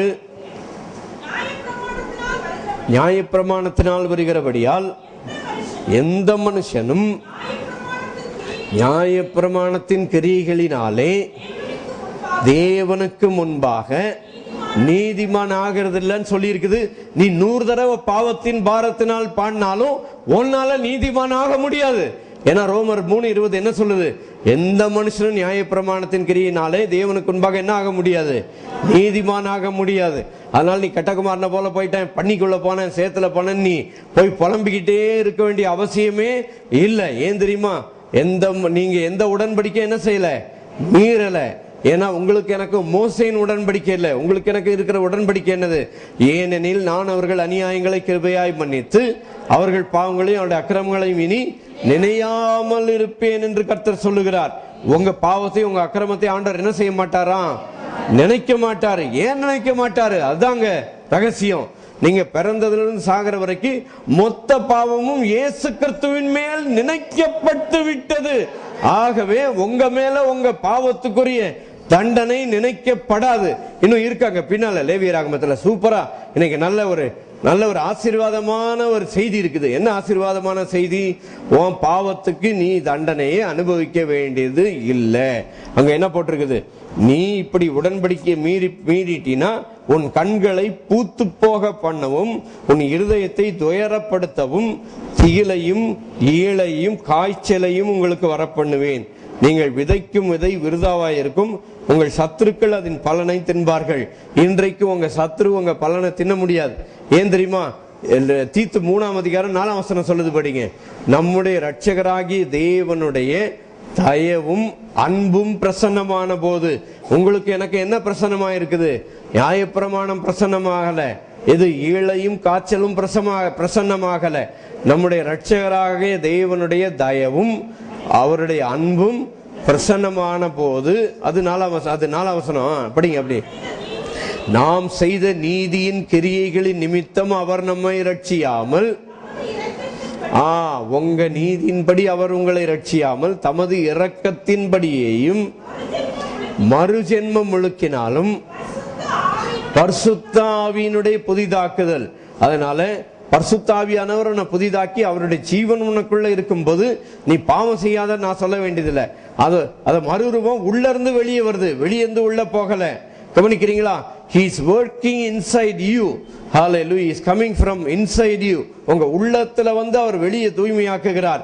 ஏனென்றால் அதான் நம்ம படிச்சோம். ஏனெனில் தேவனே தம்முடைய தயவுள்ள சித்தத்தின்படி உங்களில் விருப்பத்தையும் செய்கையும் உண்டாக்குகிறவர். உங்கள் உள்ளத்துல விருப்பத்தையும் செய்கையும் உண்டாக்குறது யாரு? யாருங்க? சாராயங்குடின்னு சொல்லி விருப்பத்தையும் செய்யும் கர்த்தர் உண்டாக்க மாட்டாரு. ஹல்லேலூயா. அதை நான் சொல்லிக் கொடுக்க வேண்டியதில்லை. விளங்குதா? சரி, இப்ப அடுத்த மறுபடியும் வந்துருங்க. அப்படியே 17-18 வந்துருங்க. இவ்விதமாய் நான் உங்களுக்கு செய்தும் நீங்கள் இன்னும் செவி கொடுக்காமல் இருந்தால், அதனால உடன்படிக்கை மீறினா உனக்கு நான் ஜுரம் கொடுப்பேன், அதெல்லாம் வரும், இந்த சாபம்லாம் வரும். இன்னும் நீ கீழ்ப்படியாம இருந்தீங்கன்னா, அங்க என்ன போட்டிருக்கு? 18ஆம் வசனம், உங்கள் பாவங்களின் நிமித்தம் பின்னும் ஏழத்தனையாக உங்களை தண்டித்து, இன்னும் நீ ஆண்டவர் வார்த்தையை கேட்டு கீழ்ப்படினா 7 தடவை தண்டிப்பாருன்னுட்டு பிரசங்கம் பண்றதுக்கு நான் இங்க நிக்கல. அந்த 7 தடவை நம்ம மேல வர வேண்டிய தண்டனை இயேசுவின் மேல் போய்விட்டது. அதை சொல்றதுக்கு தான் நான் இங்க நின்றுட்டு இருக்கிறேன். ஹல்லேலூயா. அப்படி ஏழத்தனையும் எப்படி தண்டிப்பாராம்? உன்னுடைய வல்லமையின் பெருமையை முறித்து உங்கள் வானத்தை இரும்பாக்கி. எப்படி? இயேசு கிறிஸ்துவின் வல்லமையை பெருமையை முறித்து. யாரு அந்த இடத்துல? நம்மளை முறிக்கிறதுக்கு பதில் முறிக்கப்பட்டது யாரு? இயேசு கிறிஸ்து. உங்கள் வானத்தை இரும்பை போலவும் உங்கள் பூமியை வெண்கலத்தை போலவும் ஆக்குவேன்.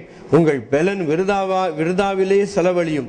உங்கள் தேசம் தன் பலனையும் தேசத்தின் மரங்கள் தங்கள் கனியும் என்ன செய்யாது? எதனால் கொடுக்காது? உடன்படிக்கை மீறினதுனால. ஆனா நீங்கள் தான் உடன்படிக்கை என்ன செய்ய வேண்டியதில்லை, மீறவே முடியாது. ஏனென்றால் உங்களுக்காக எனக்காக, அதுக்காக தான் வேதத்துல அடிக்கடி போட்டிருக்குது. எபிரேயர் 1:3 இப்ப படிங்க. ஏன் அப்படி போட்டிருக்குதுன்னு தெரியும். தம்மாலே தாமே பாவத்தை நீக்கும் சுத்திகரிப்பை உண்டு பண்ணி உன்னதத்திலுள்ள மகத்துவமானவருடைய வலது பார்சத்திலே வீற்றிருக்கிறார். பாவத்தை நீக்கும் சுத்திகரிப்பை உண்டாக்கிட்டதுனால எங்க போய் உட்கார்ந்து இருக்கிறாரு? உன்னதத்துல வலது பார்சத்துல உட்கார்ந்து இருக்கிறார். அங்கிருந்து உங்களுக்கு எனக்கு என்ன கிடைக்குது? தீத்து புஸ்தகம் 3ஆம் அதிகாரம் 4ஆம் வசனம். நம்முடைய இரட்சகராகிய இயேசு கிறிஸ்துவின் நம்முடைய படிங்க. நம்முடைய இரட்சகராகிய தேவனுடைய தயவும் மனுஷர் மேலுள்ள அன்பு பிரசன்னமான போது உங்களுக்கு எனக்கு என்ன இருக்குது? சாபமா இல்ல தேவனுடைய தயவா? சொல்லுங்க. நம்முடைய இரட்சகராகிய தேவனுடைய தயவும் அன்பும் பிரசன்னமான போது. அன்பும் தயவும் பிரசன்னமா இருக்குதா? இல்ல பாவமும் பாவத்தின் அறிக்கையும் பிரசன்னமா இருக்குதா? எதுங்க பிரசன்னமா இருக்குது? நம்முடைய இரட்சகராகிய தேவனுடைய தயவும் அன்பும் பிரசன்னமா இருக்குது. அதனால கவனிங்க. பலவீனம் இருந்தா என்ன அறிக்கை செய்யணும்? என்னங்க அறிக்கை செய்யணும்? பலவீனம் வந்தா கிறிஸ்துவின் பலத்தை என்ன செய்யணும்? அறிக்கை செய்யணும். தரித்திரம் இருந்தா என்ன செய்யணும்? கிறிஸ்துவின் ஐஸ்வர்யத்தை. பாவம் செஞ்சா என்ன அறிக்கை செய்யணும்? கிறிஸ்துவின் நீதியை. விளங்குச்சா? உங்க தலையில ஏறிச்சாது. பலவீனம் வந்தா என்ன அறிக்கை செய்யணும்? அவருடைய தழும்புகளால் குணமாகிறோம். அவருடைய பலத்தை அறிக்கை செய்கிறோம். அதே போல தரித்திரம் வந்தா என்ன அறிக்கை செய்யறோம்? அவருடைய ஐஸ்வர்யத்தை என்ன செய்கிறோம்? அறிக்கை செய்யறோம். அதே போல பாவம் செஞ்சா என்ன செய்யணும்? என்ன அறிக்கை செய்யணும்? நீ எந்த இடத்துல பாவத்தை செய்யறியோ அந்த இடத்துலயே சொல்லு, நான் கிறிஸ்து இயேசுவுக்குள் தேவனுடைய நீதியாய் இருக்கிறேன்.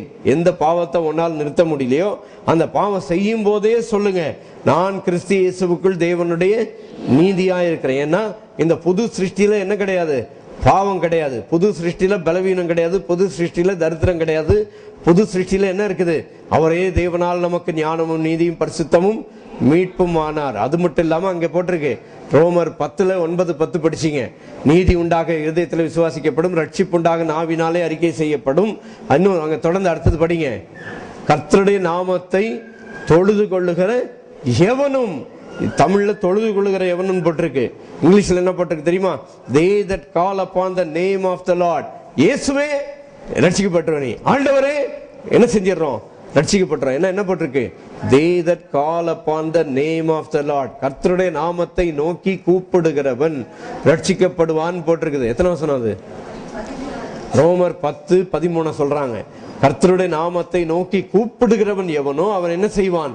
ரட்சிக்கப்படுவான். ரட்சிக்கப்படுறதுக்கு நீ உன் பாவத்தை அறிக்கை செஞ்சு அதை செஞ்சு இதை செஞ்சு இத்தனை லிஸ்ட் எல்லாம் கொடுக்கல ஆண்டவர். ரட்சிக்கப்படுறதுக்கு என்ன?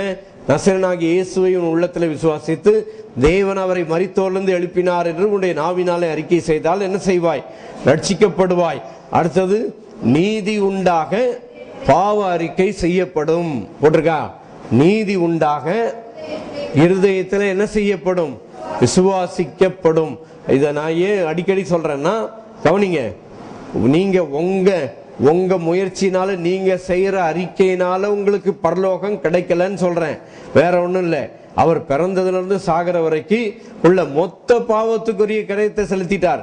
அதில் நீங்க ஒரு 10 பாவத்தை நீங்க அறிக்கை செய்யலன்னா நீங்க வாங்க பிரதர் இங்க கேட்டேன். நான் என் லைஃப்ல நடந்ததுதான் சொல்ல முடியும். என்ன தெரியுமா செய்வோம்? சனிக்கிழமைனா ராத்திரி போயிடுவோம், எங்க செபம் பண்ணி ஞாயிற்றுக்கிழமைக்கு ஆயத்தமாறதுக்கு போயிட்டு அங்க போய் உட்கார்ந்து பாட்டு பாடிட்டு இருப்போம். கெட்ட குமாரனை போல் துஷ்டனாய் அலைந்தேன் ஐயா பாடுவோம். ஆனா அந்த பாவத்தை அறிக்கை செய்யும் போது என்ன சொல்லுவோம்? ஆண்டவரே நான் பாவி, என்ன மன்னியும் தான் சொல்லுவோம். வீட்டுல என்ன சொல்லி கொடுப்பாங்க? நீ என்ன செய்யக்கூடாது, கண்ட ஆளோட நின்று பேசக்கூடாது. சர்ச்சிலையும் சொல்லி கொடுத்துருக்காங்க. என்ன தெரியுமா? சர்ச்சிலையும் சொல்லி கொடுத்துருக்காங்க, வாலிபர் கூட்டத்திலும் என்ன சொல்லி கொடுத்துருக்காங்க? ஒரு பெண்ணோட கூட நீ என்ன செய்யக்கூடாது, 2 நிமிஷத்துக்கு மேல என்ன செய்யக்கூடாது, நின்று பேசக்கூடாதுன்னு சொல்லி கொடுத்துருக்காங்க. சொல்லி கொடுத்தவொடனே என்ன வரும்? இப்போ பாவ அறிக்கை செய்யும் போது என்ன ஞாபகம் வரும்? ஆண்டவர்னு அவர் பெண்ணோடு என்ன செஞ்சிட்டேன், 2 நிமிஷத்துக்கு மேல பேசிட்டேன், ஆண்டவரே என்ன மன்னியும்னு. இவரை என் பக்கத்துல உட்கார்ந்து ஜெபம் பண்ணாருன்னா என்னால சொல்ல முடியுமா? நான் சொல்ல மாட்டேன். கவனிக்கிறீங்களா? ஏன்னா பக்கத்துல இருக்கிற ஆளுக்கு தெரிஞ்சு போயிடும், நான் என்ன செய்ய மாட்டேன், அந்த பாவத்தை சொல்ல மாட்டேன். கவனிக்கிறீங்களா? சொல்ல மாட்டேன். அதனால அந்த பாவத்தை நான் அறிக்கையிடாததுனால எனக்கு நித்திய ஜீவன் கெட்டு போயிருமா? கவனிக்கிறீங்களா? ஆண்டவர் நீங்க பிறந்ததுல இருந்து எங்க எபேசியர் 1:7 படிங்க.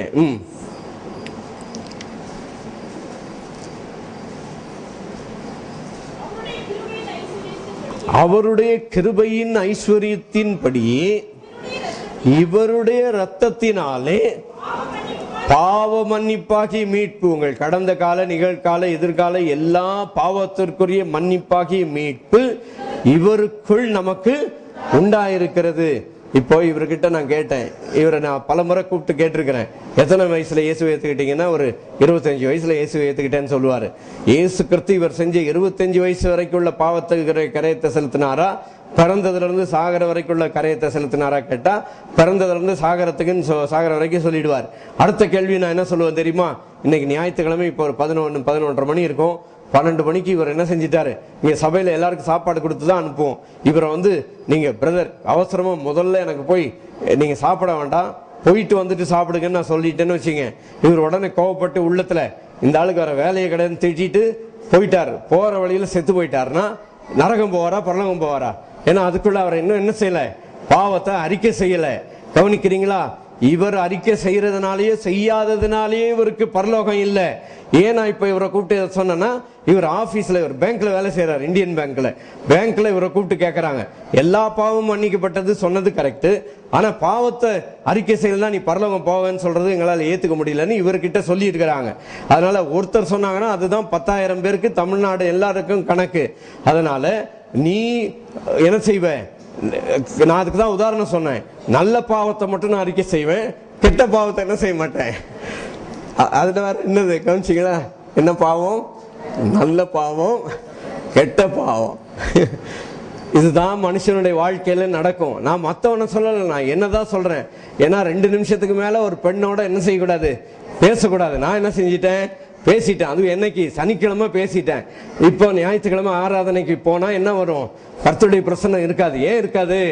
ஏன்னா வாலிபர் கூட்டத்தில் சொல்லி கொடுத்தாங்க 2 நிமிஷத்துக்கு மேல ஒரு பெண்ணோட என்ன செய்யக்கூடாது, பேசக்கூடாது. நான் பேசினதுனால அதை உடனே என்ன செய்யணும், அறிக்கை செய்யணும். அறிக்கை செய்யலாம் எங்க போக மாட்டேன், பரலோகம் போக மாட்டேன்.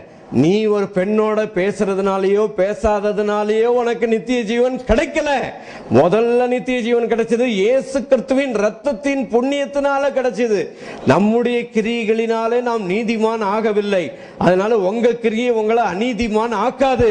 ஹல்லேலூயா. அதான் இங்க போட்டிருக்குது, நான் இவ்விதமாய் உனக்கு ஈழையும் காய்ச்சலையும் கொடுத்த பிறகு இன்னும் நீ செவிகொடாமல் இருந்தால், இதை உடன்படிக்கை தெரியாம இதை சொல்லி பயங்காமிச்சு ஏமாத்திக்கிட்டு இருக்கிறாங்க. பைபிள் நீங்க வீட்டுல போய் படிக்கும் போது இதை படிச்சீங்கன்னா உங்களுக்கு பயம் வந்துடும். அடடா இப்பெல்லாம் இவ்வளவு டெரிபிளா இருக்குது அப்படின்னு. இவ்வளவு இந்த பயங்கரம் யார் மேல போயிடுச்சு? அத்தனை பயங்கரத்தையும் இயேசு கிறிஸ்து சிலுவையிலே சுமந்து விட்டார். அந்த நல்ல செய்தியை சொல்லும்படிக்கு நான் நின்று கொண்டிருக்கிறேன். இயேசு சிலுவையை சுமந்து உங்கள் பாவத்திற்குரிய எல்லா தண்டனையும் இயேசு ஏற்றுக்கொண்டார். அங்க லேவியராகமம் 26:18 கடைசி 2 லைன் படிக்கிறேன் பாருங்க. உங்கள் பாவங்களின் நிமித்தம் பின்னும் ஏழத்தனையாக உங்களை தண்டித்து. எத்தனை தடவை? ஒரு தடவை தண்டிக்க மாட்டாராம். எத்தனை தடவை தண்டிப்பாரு? எத்தனை தடவைங்க? ஒன்னே தாங்க முடியாது. யாரால? இயேசுவால. இன்னும் இது பத்தாதுன்னு அவர் ஒண்ணு இல்ல, அவர் அந்த ஏழையும் வாங்கிட்டாரு. அதான் சொல்றதுக்கு நிக்கிறேன். நீங்க அந்த மீறி போனீங்க பாருங்க உடன்படிக்கையை, நீங்க மீறி போனீங்கன்னு நான் சொல்லக்கூடாது. ஏன்னா நீங்க உடன்படிக்கையை மீறல. ஏன்னா உங்களுக்கு எனக்கு எந்த உடன்படிக்கை கிடையாது? மோசே கிடையாது. ஹல்லேலூயா. உங்களுக்கு எனக்கு யாரு? மோசே இல்லைங்க, இயேசு. இயேசுவே சொன்னார் தெரியுமா, மோசே கிடையாதுன்னு சொல்லிட்டு. அந்த வசனத்தையும் படிச்சிடுறீங்களா? யோவான் 5:46-47.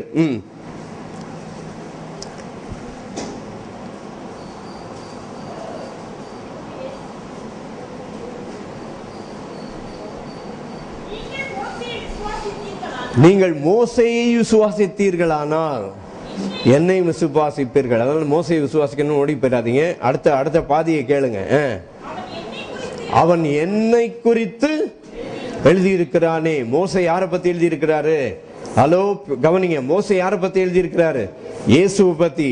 இங்க இதெல்லாம் படிக்கும் போது யாரை படிக்கணும்? நீங்க இயேசுவை படிக்கணும். என்ன தெரியுமா? நீங்க உங்கள் பாவங்கள் நிமித்தம் பின்னும் ஏழத்தனையாக தண்டித்து. நம்ம செஞ்ச பாவத்துக்காக பாவம் இல்லாதவர் இயேசு ஏழத்தனையாக தண்டிக்கப்பட்டார். ஒரு தடவை மட்டும் போடல. லேவியராகமம் 26. இன்னும் கொஞ்சம் வேகமா வந்தீங்கன்னா எங்க போட்டிருக்கு? இன்னும் 21 போட்டுக்கு பாருங்க. நான் கொஞ்சம் வேகமாவே போறேன். நீங்கள் எனக்கு செவி கொடுக்க மனதில்லாமல் எனக்கு எதிர்த்து நடந்தால் உங்கள் பாவங்களுக்கு தக்கதாக இன்னும் ஏழத்தனையான வாதனையை உங்கள் மேல் வரப்பண்ணி. ஏற்கனவே 18ஆம் வசனத்துல ஏழத்தனையா வரப்பண்ணுவேன்னாரு. இன்னும் கீழ்ப்படியில்னா இன்னும் 7 மடங்கு உனக்கு வாத வரும்னு சொல்லி போட்டிருக்கிறார். அதனாலதான் இந்த பைபிளை படிச்சு நீங்க டெலிவிஷன்ல அங்கங்க செய்தியை கேட்டீங்கன்னா என்ன சொல்லி கொடுப்பாங்க? உனக்கு ஏழத்தனையா வாத வரும், நீ பாவம் செஞ்சீனா வரும் அப்படின்னு சொல்லிக்கிட்டு இருப்பாங்க. உடனே இங்க சபைக்கு நீங்க வராம போனீங்கன்னா உங்களுக்கு என்ன தெரியும்? சபைக்கு வரலன்னா இயேசுதான் அந்த ஏழத்தனையான வாதையை ஏற்றுக்கொண்டார் என்பது உங்களுக்கு தெரியாது. சபைக்கு வந்து கேட்டாதான் என்ன தெரியும்? இதெல்லாம் என்ன பத்தி சொல்லல, யாரை பத்தி சொல்லி இருக்குது? இயேசுவை பத்தி. ஏன்னா மோசே என்னை குறித்து எழுதி இருக்கிறானேன்னு இயேசு சொன்னார். இயேசு யோவான் 5ஆம் அதிகாரத்துல. அதனால இந்த மோசே இந்த லேவியராகம புத்தகம் 26ஆம் அதிகாரத்துல சொன்னது எல்லாம் மொத்தம் யாரை பத்தி சொல்லி இருக்கிறார்? இயேசு கிறிஸ்துவை பற்றி. 18ஆம் வசனத்துல சொல்லி இருக்குது, நீ இன்னும் செவி கொடாமல் இருந்தால் உன்னை பின்னும் ஏழத்தனையாக உங்களை தண்டித்து. நான் இப்போ சபைக்கு வந்தவங்க எல்லாம் ஜாக்கிரதை, ஆண்டவர் கொஞ்சம் கவனமா இல்லைன்னா தண்டிச்சாருன்னா ஒரு வழி ஆகி போயிருவீங்கன்னு உங்களை பயங்காமிச்சு பிரசங்கம் பண்றதுக்கு நான் இங்க நிக்கல. நம்ம மேல வர வேண்டிய அத்தனை தண்டனையும் ஏழத்தனையான எல்லா தண்டனையும் பாவத்தின் விளைவுகளையும் யார் சந்தித்தது? யாரு? இயேசு கிறிஸ்து சந்தித்தார். சந்தித்துட்டு சொல்றாரு பாருங்க 23 மறுபடியும், நான் செய்யும் தண்டனையினால் நீங்கள் குணப்படாமல் இன்னும் எனக்கு எதிர்த்து நடந்தால்.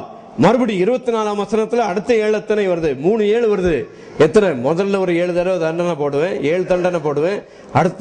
அடுத்து மறுபடியும் 21 என்ன செய்வேன்? ஏழத்தனையா தண்டனை கொடுப்பேன். மறுபடியும் 24 போட்டிருக்கு. 24 என்ன சொல்றாரு? ஏழத்தனை என்ன செய்வேன்? தண்டிப்பேன். ஏழத்தனையாய் உன்னை வாதித்து. ஹல்லேலூயா. உங்களை என்னையும் வாதிக்கிற கடவுள் இல்ல. நம்முடைய ஆண்டவர் யாரு? ஒருவரையும் கடிந்து கொள்ளாதவர், யாவருக்கும் சம்பூர்ணமாய் கொடுக்கிறவர். யாக்கோபு 1:5 இருக்குது. ஒருவரை என்ன செய்ய மாட்டார்? கடிந்து கொள்ளாதவர். அப்புறம் யாரவருக்கும் சம்பூர்ணமாய் தாராளமாய் கொடுக்கிறவர். ஹல்லேலூயா. ஆண்டவர் உங்க மேல அப்படின்னு சொல்லி ஒரு கோபம் கூட என்ன செய்ய முடியாதான்? பட முடியாதுன்னு போட்டிருக்கு. எங்க ரோமர் 5:9 போட்டிருக்குது.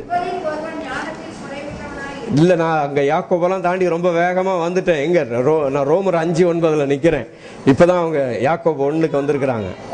இப்படி நாம் அவருடைய ரத்தத்தினாலே நீதிமான்கள் ஆக்கப்பட்டிருக்கிறபடியால் கோபாக்கினைக்கு நீங்களாக அவராலேயே நாம் ரட்சிக்கப்படுவது அதிக நிச்சயம். உங்களுக்கு எனக்கு என்ன கிடையாது?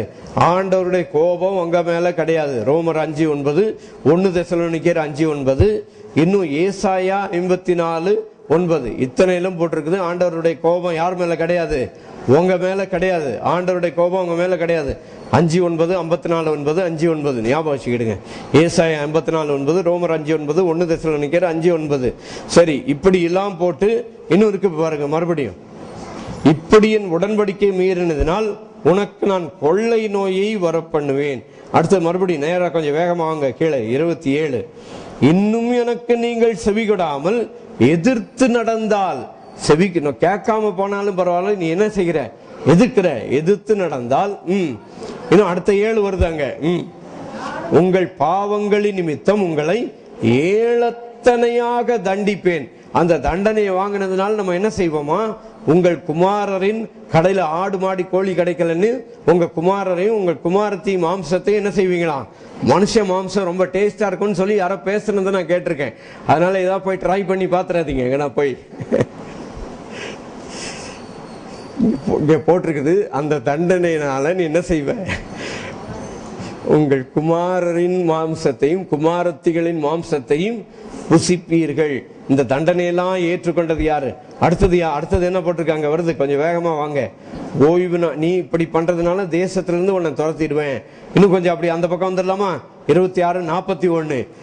அவர்கள் எனக்கு எதிர்த்து நடந்தபடியால் நானும் அவர்களுக்கு எதிர்த்து சத்துருக்களின் தேசத்திலே அவளை கொண்டு போய் விட்டு விருத்த சேதனம் இல்லாத தங்கள் இருதயத்தை தாழ்த்தி, விளக்குதா? பழைய உடன்படிக்கையில இப்படி இருதயத்தை தாழ்த்தி பாவத்தை அறிக்கை செஞ்சு மனம் திரும்பினாதான் பழைய உடன்படிக்கையில கேட்பார். அதனால நீங்கள் எந்த உடன்படிக்கையும் மீறவும் இல்லை, மீறவும் முடியாது. எந்த உடன்படிக்கை உங்களுக்கு எனக்கும் கிடையாது.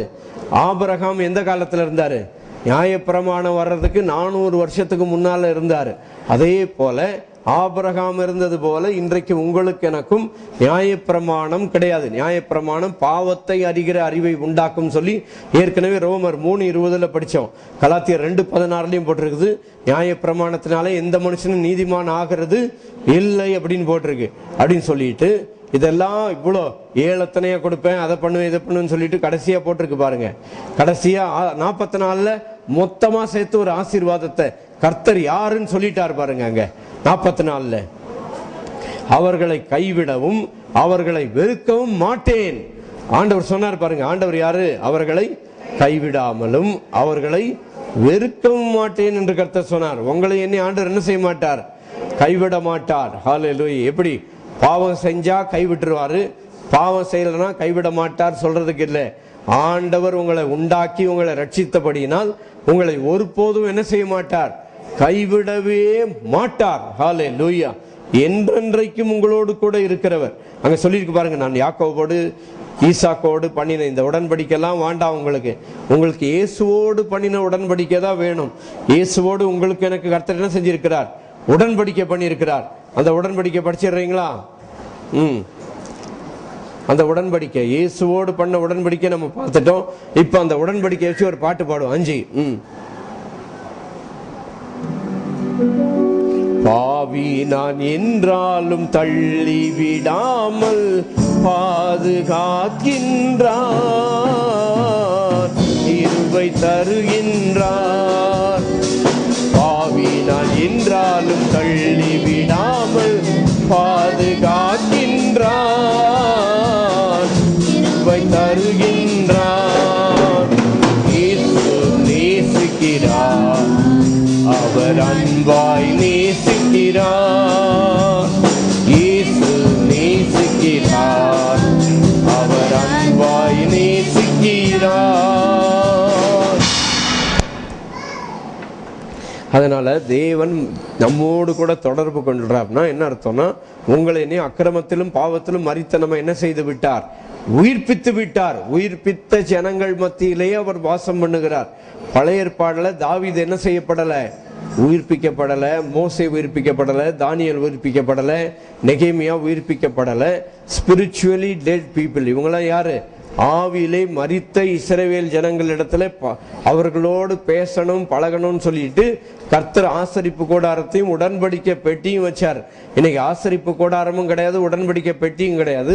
உங்களுக்காக எனக்காக தம்முடைய சரீரமாகிய திரையின் வழியாக ஒரே தரம் நமக்காக மரித்து உயிர்த்தெழுந்து நித்திய மீட்பை உண்டு பண்ணினார். வெள்ளாட்டுக்கடா இளங்காளை இவைகளின் இரத்தத்தினாலே அல்ல, தம்முடைய சொந்த இரத்தத்தினாலே மகா பரிசுத்த ஸ்தலத்திலே பிரவேசித்து நித்திய மீட்பை என்ன செய்து விட்டார்? உண்டு பண்ணினார். அதனால இந்த இயேசுவை பத்தி நான் சொல்லணுமா, டிசிப்ளின் சொல்லி கொடுக்கணுமா? ஹலோ டிசிப்ளின் பாஸ்டர் கேட்டுக்குங்க. உங்களுக்கு நான் டிசிப்ளினை சொல்லி கொடுக்கணுமா, இயேசுவை சொல்லி கொடுக்கணுமா? சபைக்கு வந்தா டிசிப்ளின் இல்ல, இயேசுவை சொல்லி கொடுக்கணும். இயேசுவிடத்துல என்ன இருக்குது? டிசிப்ளின் இருக்குது. ஹல்லேலூயா. இயேசுவுக்குள்ளாக கணவன் மனைவிக்கு அன்பு கூறணும். என்ன செய்யணும்? கிறிஸ்து சபையில் அன்பு கூர்ந்தது போல. அதனால எல்லா இடத்துலயும் டிசிப்ளின் யாரு? கிறிஸ்து சபையில் அன்பு கூர்ந்தது போல. பிள்ளைகளே, பெற்றோருக்கு கீழ்ப்படின்னு சொல்றது என் வேலை இல்லை. நான் யார சொல்லணும்? இயேசுவை சொல்லணும். ஒரு சில பெற்றோர்கள் என்கிட்ட வந்து கம்ப்ளைண்ட் பண்ணுவாங்க, பாஸ்டர் என் பிள்ளைங்க கீழ்ப்படுகிறதே இல்லை அப்படிம்பாங்க. அந்த பிள்ளைகளுக்கு என்ன சொல்லி கொடுக்கணும்? இயேசுவை சொல்லி கொடுங்க. இன்னும் யார சொல்லணும்? நீ கீழ்ப்படி, அப்படி பண்ணு, இப்படி பண்ணின்னு சொல்ல நீங்க சொல்ல என்ன செய்வாங்க? நீங்க சொல்லி பாருங்க. உங்க குழந்தை இந்த முன்னால இங்க ஒரு சின்ன குழந்தைய வச்சுட்டு உட்கார்ந்து இருக்கிறாங்க. அந்த குழந்தை கிட்ட நீங்க மார்க்கெட் போகும்போது என்ன செய்யுங்க? போகும்போது சொல்லிட்டு போங்க, நீங்க எல்லாம் விளையாடலாம், இந்த பிளக்ல மட்டும் என்ன செய்யக்கூடாது? கை வைக்க கூடாதுன்னு ஒரு 4 தடவை சொல்லிட்டு போங்க. என்னங்க நடக்கும்? 4 தடவை சொல்லிட்டு போங்க. என்ன செய்யணும்? நீ எல்லா இடத்துலயும் விளையாடலாம், என்ன செய்யணும்? இந்த பிளக்ல மட்டும் என்ன செய்யக்கூடாது? கை வைக்க கூடாது. சரி, ரொம்ப சீரியஸா இவ்வளவு நேரம் உட்கார்ந்தீங்கல்ல, உங்களுக்கு ஒரு கதை சொல்லிடுறேன். கதை கவனிங்க. இப்ப இந்த பிளக் சொன்னோன்னு எனக்கு ஞாபகம் வந்துச்சு. நம்ம இவர் பாஸ்டர் சிசுவா பிரகாஷ் இருக்காருல்ல, சவுத் ஆப்பிரிக்கா. நானும் சவுத் ஆப்பிரிக்காவுக்கு பல முறை போயிருக்கிறேன்.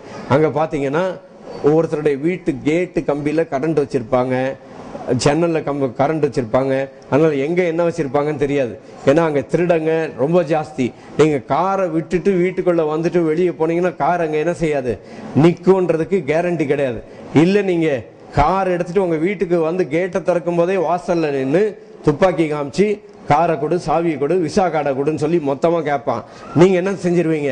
என்ன ஜீவனை விட்டா போதும், தப்பனா போதும் மொத்தமா கொடுத்துட்டு வந்துருவீங்க.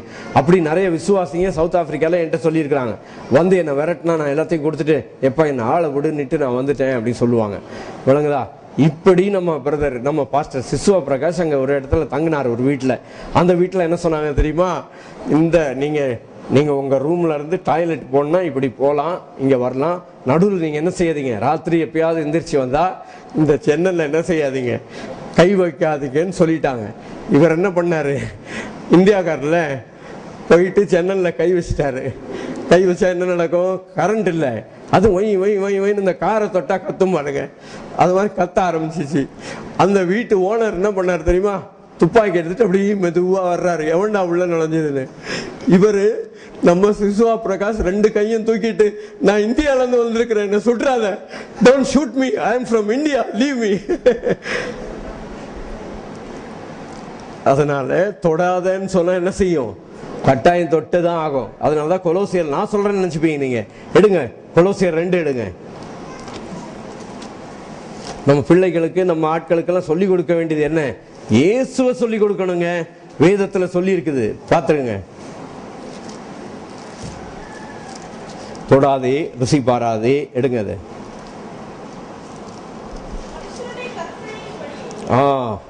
கொலோசியர் 2:21 படிக்கிறாங்க.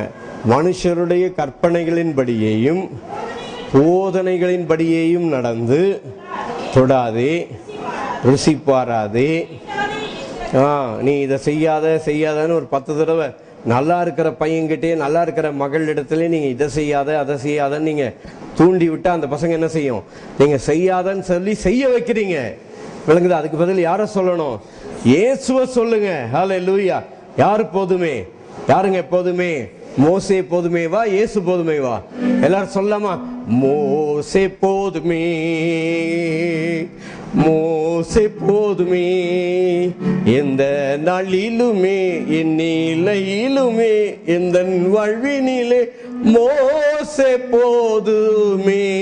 அப்படிதான் மோசையை சொல்லி எல்லா சர்ச்சிலும் சொல்லி கொடுத்துட்டு இருக்கிறாங்க. நான் ஏன் எல்லா சர்ச்சையும் சொல்லணும்? நானும் சொல்லி கொடுத்துக்கிட்டு இருந்தேன். கர்த்தர் எனக்கு இதை கற்றுக் கொடுத்து வெளிப்பாடு தந்ததுனால இன்றைக்கு நான் சொல்லி கொண்டிருக்கிறேன். இப்ப எல்லாரும் சேர்ந்து சொல்லுங்க, சந்தோஷமா சொல்லுங்க. யார சொல்லணும்? சொல்லாமா? இயேசு போதுமே, இயேசு போதுமே, எந்த நாளிலுமே என் நிலையிலுமே எந்த வாழ்வினிலே இயேசு போதுமே. எனக்காய் ஜீவன் விட்டவரே, என்னோடு இருக்க எழுந்தவரே, எனக்காய் ஜீவன் விட்டவரே, என்னோடு இருக்க எழுந்தவரே, என்னை என்றும் வழி நடத்துவாரே, என்னை சந்திக்க வந்திடுவாரே, என்னை என்றும் நடத்துவாரே, என்னை சந்திக்க வந்திடுவாரே. இயேசு போதுமே, இயேசு போதுமே, எந்த நாளிலுமே என் நிலையிலுமே எந்த வாழ்வினிலே இயேசு போதுமே. அதனால லேவியராகமம் 26 உபாகமம் இந்த பழைய ஏற்பாடு எல்லாமே ஆவியிலே மரித்த இஸ்ரவேல் ஜனங்களிடத்துல சொல்லப்பட்ட நியமங்கள், நியாயங்கள். உங்களுக்கு எனக்கு அந்த நியமத்தையும் நியாயத்தையும் கொடுக்கல. உங்களுக்கு எனக்கு நியமமும் நியாயமும் என்னது? யோவான் 15:12, நான் உங்களிடத்தில் அன்பாய் இருந்தது போல நீங்களும் ஒருவரிடத்தில் ஒருவர் என்ன செய்யுங்கள். நீ அன்பாயிரு அன்பாயிருன்னு சொல்றது இல்லை. அதுவும் எப்படி? இயேசு நம்மிடத்தில் எப்படி அன்பாயிருந்தாரோ அப்படி. அவருடைய அன்பை பற்றி பார்க்கணும்னா எங்க போட்டிருக்கு? யோவான் 13 போட்டிருக்கு அந்த அன்பை பத்தி. ஹல்லேலூயா. 13:8 யோவான். அவருடைய அன்பை குறித்து அங்க சொல்லி இருக்கு பாருங்க. பேதுரு அவரை நோக்கி, நீர் ஒரு காலும் என் காலை கழுவப்படாது அப்படின்னா, நீர் ஒரு காலும் என் கால்களை கழுவப்படாது அப்படின்னு போட்டிருக்கு. ஆண்டவரே, நீர் என்ன செய்யக்கூடாது? கழுவக்கூடாதுன்னு பேதுரு சொன்னா. அதுக்கு ஆண்டவர் இயேசு என்ன பதில் சொன்னார் பாருங்க. இயேசு அவனுக்கு பிரதித்திரமாக, அதாவது வானத்தையும் பூமியும் உண்டாக்கின கடவுளே ஒரு சாதாரண ஒரு பாவியுடைய காலை என்ன செஞ்சாரு? கழுவினாரு. அதான் டிசிப்ளின் எங்கதான் இருக்குது, விளங்குதா? டிசிப்ளின் யாருக்குள்ள இருக்குது? இயேசு கிறிஸ்துவுக்குள்ள இருக்குது. நான் இங்க டிசிப்ளின் கத்துக் கொடுக்க வேண்டியது இல்லை. கத்துக் கொடுக்க வேண்டியது யாரை கத்துக் கொடுக்கணும்? இயேசு யாருடைய காலை கழுவினார்? பேதுருடைய கால்களை கழுவிட்டு அதே யோவான் 13:14 போட்டிருக்கு பாருங்க, படிங்க. ஆண்டவரும் போதகருமாகிய நானே உங்கள் கால்களை கழுவினால் நீங்களும் ஒருவருடைய கால்களை ஒருவர். அப்படின்னா என்ன அர்த்தம்? நீங்க ஒருத்தருடைய காலை ஒருத்தர் போய் கழுவுங்க அப்படி இல்லை. ஒருவருக்கொருவர் இணக்கமாக கீழ்ப்படிந்து அன்பாய் இருங்கள்னு அர்த்தம். இயேசு என்ன பண்ணார்? நான் போதகரும் ஆண்டவருமாகிய நானே உங்கள் காலை கழுவினால் நீங்கள் ஒருவர் என்ன செய்யுங்கள்? அன்பாயிருங்கள் என்ற அர்த்தம். விளங்குச்சா? அதனால் டிசிப்ளின் சொல்லி கொடுக்க சபைக்கு வர வேண்டியதில்லை. சபை டிசிப்ளின் கொடுக்கிற இடம் இல்லை. என்ன தெரியுமா? என்ன, என்கிட்ட ஒரு நியூஸ் வந்தது. வாரம் வாரம் நீங்க கிருபையும் இயேசுவையும் பத்தி சொல்றீங்க, டிசிப்ளின் சொல்லி கொடுக்கறதே இல்லையானா? என் தொழில் டிசிப்ளின் சொல்லி கொடுக்கிற தொழில் கிடையாது. என்னுடைய தொழில் இந்த பிரசங்க பீடம் மோசையை சொல்றதுக்கு இல்லை, இயேசுவை சொல்லுவதற்கு. பழைய ஏற்பாடுல இவன் இப்படி நடந்துகிட்டான், அதனால நீ இப்படி நடந்துகிட்டீனா.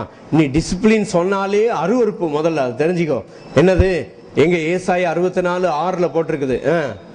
என்னன்னு சொல்லி, ஒன்ன நீ இப்படி மாத்திக்கிட்டீனா, நீ இப்படி நடந்தீனா, நீ இப்படி செஞ்சீனா. நிறைய மோசையை பத்தியும் தெரியாம எங்க வீட்டுல வேற டெலிவிஷனை போட்டு ஏதாவது ஒரு செய்தி, சரி கிறிஸ்தவ செய்தி வரட்டும்னு போட்டு விட்டுறாங்க. நமக்கு அதை கேட்கறதுக்கே அருவருப்பா இருக்குது. நான் பிரசங்கம் பண்ற ஆளுக்கு முன்னால எனக்கு அதை கேட்க சகிக்கல. ஏன் சகிக்கல? என்ன தெரியுமா? என்ன சொல்றாங்க தெரியுமா? ஏசாயா 58 போட்டிருக்குது. ஏசாயா 58 என்ன போட்டிருக்குது? அதை இன்னொருத்தர் பிரசங்கம் பண்ணதை நான் பிரசங்கம் பண்ண வேண்டிய அவசியம் இல்லை. என்னது? கர்த்தர் உன்னை நித்தமும் நடத்தி மகா வறட்சியான காலத்தில் உன்னை திருப்தி ஆக்குவார். எப்படி திருப்தி ஆக்குவாரு? நீ ஒழுங்கா ஞாயிற்றுக்கிழமை கோயிலுக்கு வந்தீங்கன்னா கர்த்தர் உன்னை நித்தமா நடத்தி திருப்தி ஆக்குவாரு. நீ கோயிலுக்கு வரலன்னா உன்னை நித்தமும் என்ன செய்ய மாட்டாரு? நடத்த மாட்டாரு. நீ நடந்துக்கிறது நடக்காததை வச்சு உனக்கு ஆசீர்வாதம் இல்லை. அதுக்கு பதில் ஆசீர்வாதம் எப்படி வருது? இயேசு கிறிஸ்து சிலுவையிலே செய்த புண்ணியத்தை பார்த்தால் உங்களுக்கு ஆசீர்வாதம் கிடைக்கிறது. யாரை நோக்கி பார்க்கணும்? அதனால பாஸ்டர் சொல்லிட்டாரு, அதனால ஞாயிற்றுக்கிழமை சர்ச்சைக்கு வரலாம், ஆண்டவர் அடிக்க மாட்டார், தப்பிட்டான். ஓ அப்படி இல்லை. சரி, சர்ச்சைக்கு வந்தா என்ன கிடைக்கும், வரலன்னா என்ன கிடைக்காது பார்த்துடலாமா? அதையும் சொல்லிடுறேன். தரங்க, அந்த ஏசாயாலே இருக்குது. 58 எல்லாம் போனீங்க, ஒரு 2 அதிகாரம் முன்னால வாங்க, சொல்லி தந்துடுறேன். வந்தா என்ன கிடைக்கும், வரலன்னா என்ன கிடைக்கும். ஏசாயா 55 போட்டிருக்கு 10, மாரியும் உறைந்த மழையும் வானத்திலிருந்து இறங்கி அவ்விடத்துக்கு திரும்பாமல் பூமியை நனைத்து. மழை வந்தா என்ன செய்யும்? பூமியில விழுந்துட்டு திரும்பி அப்படியே மேல போதா? எங்க கீழே இருந்து மேல மழை பெய்யறதை யாரா பார்த்திருக்கிறீங்களா? இல்ல. மேல இருந்தா என்ன செய்யும்? கீழே மழை பெய்யும். அதே போல ஆண்டவருடைய வார்த்தையை நீங்க கேட்க கேட்க ஒரு மழை உங்களை நனைக்கிறது போல ஆசீர்வாதம் உங்களை நனைத்து கொண்டே இருக்கிறது. உங்க மேல இயேசு கிறிஸ்துவின் வல்லமை, ஞானம், பலன், ஒத்தாசை, தயவு இவை எல்லாம் இவ்வளவு நேரம் இறங்கிட்டே இருந்திருக்குது. நீங்க சபைக்கு வந்தீங்கன்னா இந்த ஆசீர்வாதம் உங்களை நிரப்பி இறங்கி, சிறியோர் முதல் பெரியோர் வரைக்கும், பசங்க விளையாடுதோ கவனிக்குதோ இல்லையோ, இந்த மழையில அவங்களும் வந்து என்ன செஞ்சிடறாங்க? சேர்ந்து நனைஞ்சிடுறாங்க. இந்த ஆசீர்வாதத்தின் மழையில என்ன செஞ்சிடறாங்க? ஆண்டவர் வார்த்தை தான் ஆளுகை செய்கிறது. கவனிக்கிறீங்களா? வேதத்தின்படி the word rules, number 1. number 2, the heaven rules. என்றைக்கு நேபுகாத்நேச்சார் the heaven rules அப்படின்னு சொன்னானோ அன்னைக்கு அவன் வாழ்க்கையில உயர்வு வந்தது. அதே போல the word rules, எது? வார்த்தை ஆளுகை செய்கிறது, பரலோகம் ஆளுகை செய்கிறது. அதை விட்டுட்டு நான் இப்படி என்ன மாத்திக்கிட்டேனா, நான் இப்படி நடந்துகிட்டேன்னா எனக்கு இப்படி நடக்கும், எனக்கு நல்ல காரியம் நடக்கும், நல்ல காலம் பிறக்குது, நல்ல காலம் பிறக்குதுன்னு பிடிப்பிட்டு நடிச்சுட்டே போவான். அவன் வந்து ஏதோ ஒன்று சொல்லிட்டான்னா நம்ம ஆளுங்க என்ன செய்யும்? அவன் என்னத்தையோ கெட்ட காரியத்தை சொல்லிட்டான்னு கடைக்கு போய் 10 ரூபா கொடுத்து ஒரு கயிறை வாங்கி கையில மாட்டிக்குது. என்னன்னு கேட்டா, எவனோ ஒருத்தன் சாபம் போட்டு போயிட்டானா. அவன் சாபம் போட்டு போயிட்டான்னு கயிறை மாட்டினா சாபம் போகும் இல்ல. இயேசு கிறிஸ்து சிலுவையிலே உங்கள் சாபத்தை, என்னுடைய சாபத்தை என்ன செய்து விட்டார்? சுமந்து தீர்த்து விட்டார். ஹல்லேலூயா. அதனால கர்த்தருடைய வேதத்திலே கர்த்தருடைய பிரசங்கத்தை கேட்டு கர்த்தருடைய வார்த்தை கேட்க நீங்க வந்து உட்கார்ந்து இருக்கும் போது கர்த்தருடைய அந்த மழை, ஆசீர்வாதம் என்கிற மழை உங்கள் மேல் என்ன செய்யும்? நனைத்து கொண்டே இருக்கும். எத்தனை பேர் ஆசீர்வாதத்தை மழையில இன்னைக்கு நினைக்கப்பட்டீங்க? ஹல்லேலூயா. அதனால நீங்க ஏளத்தனையாய் நீங்கள் வாதிக்கப்பட வேண்டிய அவசியம் இல்லை. அதுக்கு பதில் ஏளத்தனே என்ன செய்யப்படணும்? ஆசீர்வதிக்கப்படணும். அங்க இதை படிக்க சொல்லி நிறுத்திட்டேன் இல்லைனா? ஏசாயா 64:6 அதை படிச்சு தெரிஞ்சுங்க. ஏன்னா அது முக்கியமான வசனம். நம்ம சபைக்கு நான் இன்னைக்கு வரைக்கும் சொல்ல, இதான் முதல் தடவை சொல்றேன். நாங்கள் அனைவரும் தீட்டானவர்கள் போல இருக்கிறோம், எங்களுடைய நீதிகள் எல்லாம் டிசிப்ளின் அழுக்கான கந்தை. பாவம் அழுக்கான கந்தை இல்ல, மனுஷனுடைய சுயநீதி தான் அழுக்கான கந்தை. ஹல்லேலூயா. sin is not என்னது? அதுக்கு என்ன போட்டிருக்குது இங்கிலீஷ்ல? filthy rags ன்னு போட்டிருக்கு. sin is not filthy rags. self righteousness is the filthy rags. அதாவது சுயநீதி தான் உலகத்திலே பெரிய பாவம். பாவத்துல பெரிய பாவம் என்னது?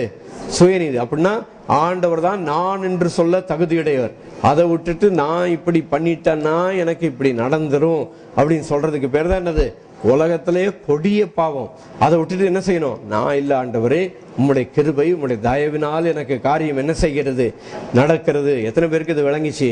அதனால என்னது? உலகத்திலேயே பெரிய பாவம் என்னது? சுயநீதி. சுயநீதினா என்னது? பெரிய பாவம். டிசிப்ளினை பத்தி கேக்குறீங்களா பிரதர்? டிசிப்ளின்னா என்னது? சுயநீதி. அதுக்கு பேர் என்னது? அழுக்கான கந்தை. இங்கிலீஷ்ல என்ன போட்டிருக்குது? menstrual cloth அப்படின்னு சொல்லி போட்டிருக்குது. அழுக்கான கந்தை. உன் சுயநீதி தான் என்னது? உன் டிசிப்ளின் தான் உனக்கு அழுக்கான கந்தை.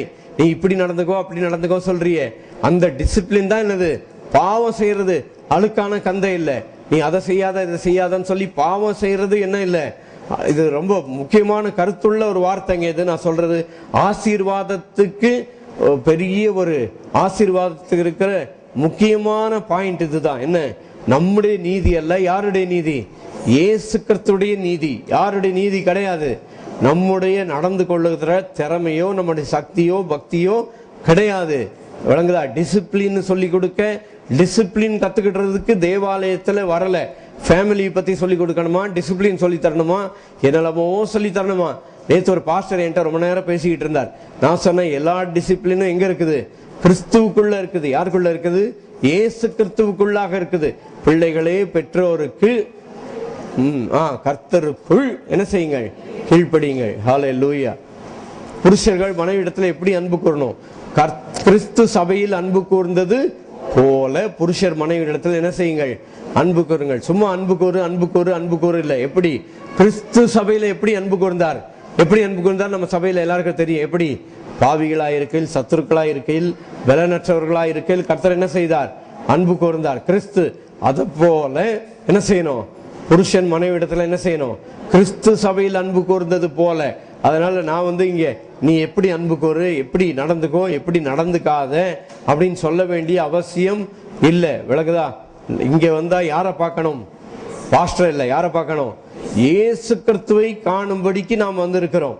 சரி, இப்ப அப்படியே நம்ம கர்த்தருடைய பந்திக்கு ரெடி ஆயிடலாம். ஏன்னா டைம் முடிஞ்சு போச்சு. நம்ம டைம் கர்த்தருடைய பந்திக்கு ஒரு வசனத்தை பார்த்துடலாமா? எங்க கர்த்தருடைய பந்தியில என்ன கிடைக்கும்? டக்குன்னு யாரோ சொல்லுங்க. வெள்ளி பொண்ணு கிடைக்கும். முக்கியமானது என்னது? வெள்ளி பொண்ணு முக்கியம் இல்லைங்க, இளமை கிடைக்கும். அது முக்கியம். கர்த்தருடைய பந்தியில என்ன கிடைக்கும்? இது யாருக்கு தெரியுது? பர்ஷியா ராஜாவுக்கு தெரிகிறது, நம்ம ஆளுங்களுக்கு தெரியல. எங்க வாசிங்க, எஸ்ரா புஸ்தகம் 6:10. பர்ஷியா ராஜாவுக்கு தெரியுது என்னது? எருசலேம் தேவாலயத்தில் இருக்கிற கடவுளுக்கு எது? ஆடு மாடு பலி செலுத்த கொடுத்தால் ராஜாவுக்கு தீர்க்காயுசு கிடைக்கும் சொல்லிட்டு யாரு? பெர்சியா ராஜாவுக்கு தெரியுது, நம்முடைய சபையாருக்கு தெரியல. இப்ப ஆண்டவர் நமக்கு அதுக்குரிய வார்த்தைகளை, நமக்கு தெளிவை உண்டாக்கி கொடுத்திருக்கிறார். எஸ்ரா 6:10. எருசலேமில் இருக்கிற ஆசாரியர்கள் பரலோகத்தின் தேவனுக்கு சுகந்த வாசனையான பலிகளை செலுத்தி ராஜாவுக்கும் அவர் குமாரருக்கும் தீர்க்காயுசு உண்டாக மன்றாடும்படிக்கு போட்டதனால விஷயம் தெரியாம ஆண்டவரே தீர்க்காசி தாரும், தீர்க்காசி தாரும், தீர்க்காசி தாரும், தீர்க்காசி தாரும், தீர்க்காசி தாரும் சொல்லிட்டு நீங்க ஜெபம் பண்ண வேண்டியதில்லை. அதுக்கு பதில் என்ன செய்யணும்? கர்த்தருடைய பந்தியில பங்கு பெறணும். என்னது? தீர்க்காயுசு உண்டாவதற்காக தாழ்ச்சி இல்லாமல் என்ன செய்யணும்? அதுக்கு முந்தின வசனத்துல போட்டிருக்குது. ஆட்டுக்கடாக்கள், ஆட்டுக்குட்டிகள், கோதுமை, திராட்சரசம், எண்ணெய், இதெல்லாம் யாரு? எல்லாமே இயேசுவை குறிக்கிறது. இளங்கால இயேசு, ஆட்டுக்கடா இயேசு, பலி செலுத்தப்படுகிற ஆடு இயேசு, கோதுமை அப்பம், ஜீவ அப்பம் இயேசுன்னு சொல்லி இருக்குது. இதெல்லாம் என்ன செய்யணும்? தாழ்ச்சி இல்லாமல் கொடுக்கணும். எதுக்காக கொடுக்கணும்? ராஜாவுக்கும் அவர் குமாரருக்கும் என்ன உண்டாக வேண்டும்? தீர்க்காயுசு உண்டாக வேண்டும். தீர்க்காயுசு எங்க இருக்குது? சொல்லுங்க. தீர்க்காயுசு எங்க இருக்குது? டாக்டர் இடத்துல இல்ல, மருந்து மாத்திரையில இல்ல. தீர்க்காயுசு யார் இடத்துல இருக்குது? கர்த்தருடைய பந்தியில. அதனால அவர் வீட்டுல என்ன செய்யுங்க? டெய்லி ஒரு நாளைக்கு 3 தடவை சாப்பிட்டீங்கன்னா 3 தடவை கர்த்தருடைய பந்தி வைங்க. எத்தனை தடவைனாலும் நீங்க என்ன செய்யலாம்? என்னை நினைவு, இங்கிலீஷ்ல என்ன போட்டிருக்குது? as often as you remember me. எவ்வளவுக்கு அதிகமாக என்னை நினைவு கூறுகிறீர்களோ அப்பொழுதெல்லாம் என்ன செய்யுங்கள்? கர்த்தருடைய பந்தி வைங்கன்னு சொல்லி இருக்குது. நாம் அவர் நம்முடைய நீதியினால் அல்ல, நம்முடைய மாத்திரை மருந்துகளின் பலத்தினால் அல்ல, அவருடைய கல்வாரி சிலுவையில இயேசு செய்த புண்ணியத்தின் நிமித்தமாக அவர் நமக்கு ஜீவனையும் பலத்தையும் ஐஸ்வர்யத்தையும் ஆசீர்வாதத்தையும் பெருக பண்ணுகிறார். ஆகவே எல்லாரும் நாம் கர்த்தருடைய பந்திக்காக எல்லாரும் எழுந்து நிற்கலாமா? காணிக்கை இன்னும் கொடுக்கலையா? சரி, எல்லாம் ஏன் பாட்டு பாடிடலாம். பாட்டு பாடிட்டு கர்த்தருக்கு காணிக்கை கொடுப்போம். அதுக்கு அடுத்தது நாம் கர்த்தருடைய பந்திக்கு போவோம். பாவி நான் என்றாலும் தள்ளி விடாமல் பாதுகாக்கின்றார், கிருபை தருகின்றார். பாவி நான் என்றாலும் தள்ளி விடாமல் பாதுகாக்கின்றார், கிருபை தருகின்றார். இயேசு நேசிக்கிறார், அவர் அன்பாய் நேசிக்கிறார். இயேசு நேசிக்கிறார், அவர் அன்பாய் நேசிக்கிறார். பாவி நான் என்றாலும் தள்ளி விடாமல் பாதுகாக்கின்றார், கிருபை தருகின்றார். பாவி நான் என்றாலும் தள்ளி விடாமல் பாதுகாக்கின்றார், கிருபை தருகின்றார். இயேசு நேசிக்கிறார், அவர் அன்பாய் நேசிக்கிறார். இயேசு நேசிக்கிறார், அவர் அன்பாய் நேசிக்கிறார். அழைத்தேன் என் நெருக்கத்திலே, அன்போடு செவி கொடுத்தேன். ஆபத்து காலத்திலே அரணான துணையான. அழைத்தேன் என் நெருக்கத்திலே, அன்போடு செவி கொடுத்தேன்.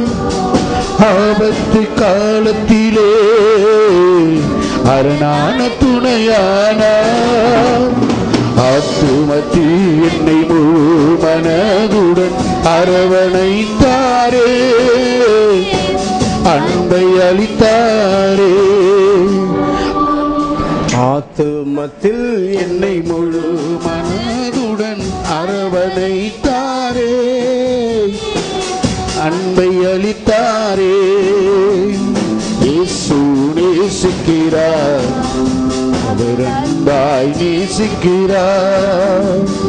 இயேசு நேசிக்கிறார், அவர் அன்பாய் நேசிக்கிறார். தம்முதிரம் எனக்காக சிலுவையிலே மனதார அளித்தவரை மனோர செய்தேனே. மாசற்ற தம்முதிரம் எனக்காக சிலுவையிலே மனதார அளித்தவரை மனோர செய்தேனே. மனதாடி தீவினை மன்னித்து வாழ்வினை மாற்றி அமைத்தாரே, மகிழ செய்தாரே. மனசாட்சி தீவினை மன்னித்து வாழ்வினை மாற்றி அமைத்தாரே, மகிழ செய்தாரே. இயேசு நேசிக்கிறார், அவர் அன்பாய் நேசிக்கிறார். இயேசு நேசிக்கிறார், அவர் அன்பாய் நேசிக்கிறார். பாவி நான் என்றாலும் தள்ளிவிடாமல் பாதுகாக்கின்றார், கிருபை தருகின்றார். பாவி நான் என்றாலும் தள்ளிவிடாமல் பாதுகாக்கின்றார்.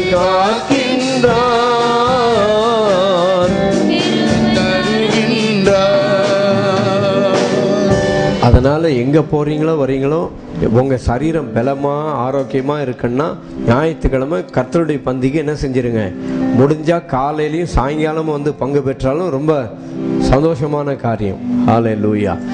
ஏன்னா ராஜாவுக்கு தீர்க்காயுசு உண்டாகும்படிக்கு கர்த்தருக்கு பலி செலுத்த வேண்டிய ஆடு மாடு கோதுமை திராட்சரசம் எண்ணெயெல்லாம் கொடுங்கன்னு சொல்லி போட்டிருக்கு. அதனால அது ஒன்று மட்டும் இல்லை. சங்கீதம் 105:37 அவர்கள் கோத்திரங்களில் பலவீனப்பட்டவன் ஒருவனும் இருந்ததில்லை, அப்பொழுது அவர்களை வெள்ளியோடும் பொன்னோடும் புறப்பட பண்ணினார். ஹல்லேலூயா. கவனிங்க, நம்ம பிரதர் சொன்னது போல நம்ம ஐயா சொன்னார், இங்கே நம்ம கிருபையின் செய்தியை கேட்கறது ரொம்ப கஷ்டமா இருக்குன்னு. அமெரிக்கா ஃபுல்லா கிருபையில மாறி போச்சு.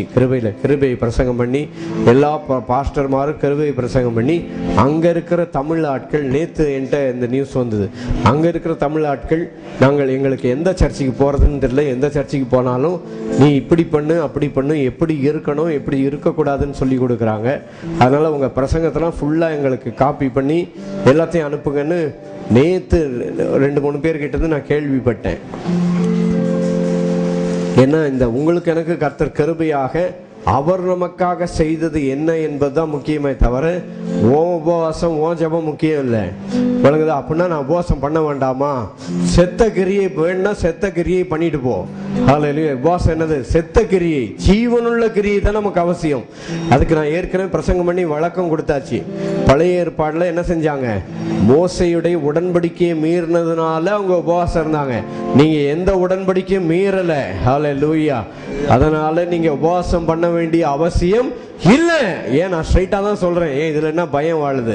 அதனால உபவாசம் பண்ண வேண்டிய அவசியம் இல்ல. நீங்க எந்த உடன்படிக்கையை மீறினீங்க? எந்த உடன்படிக்கையும் மீறல.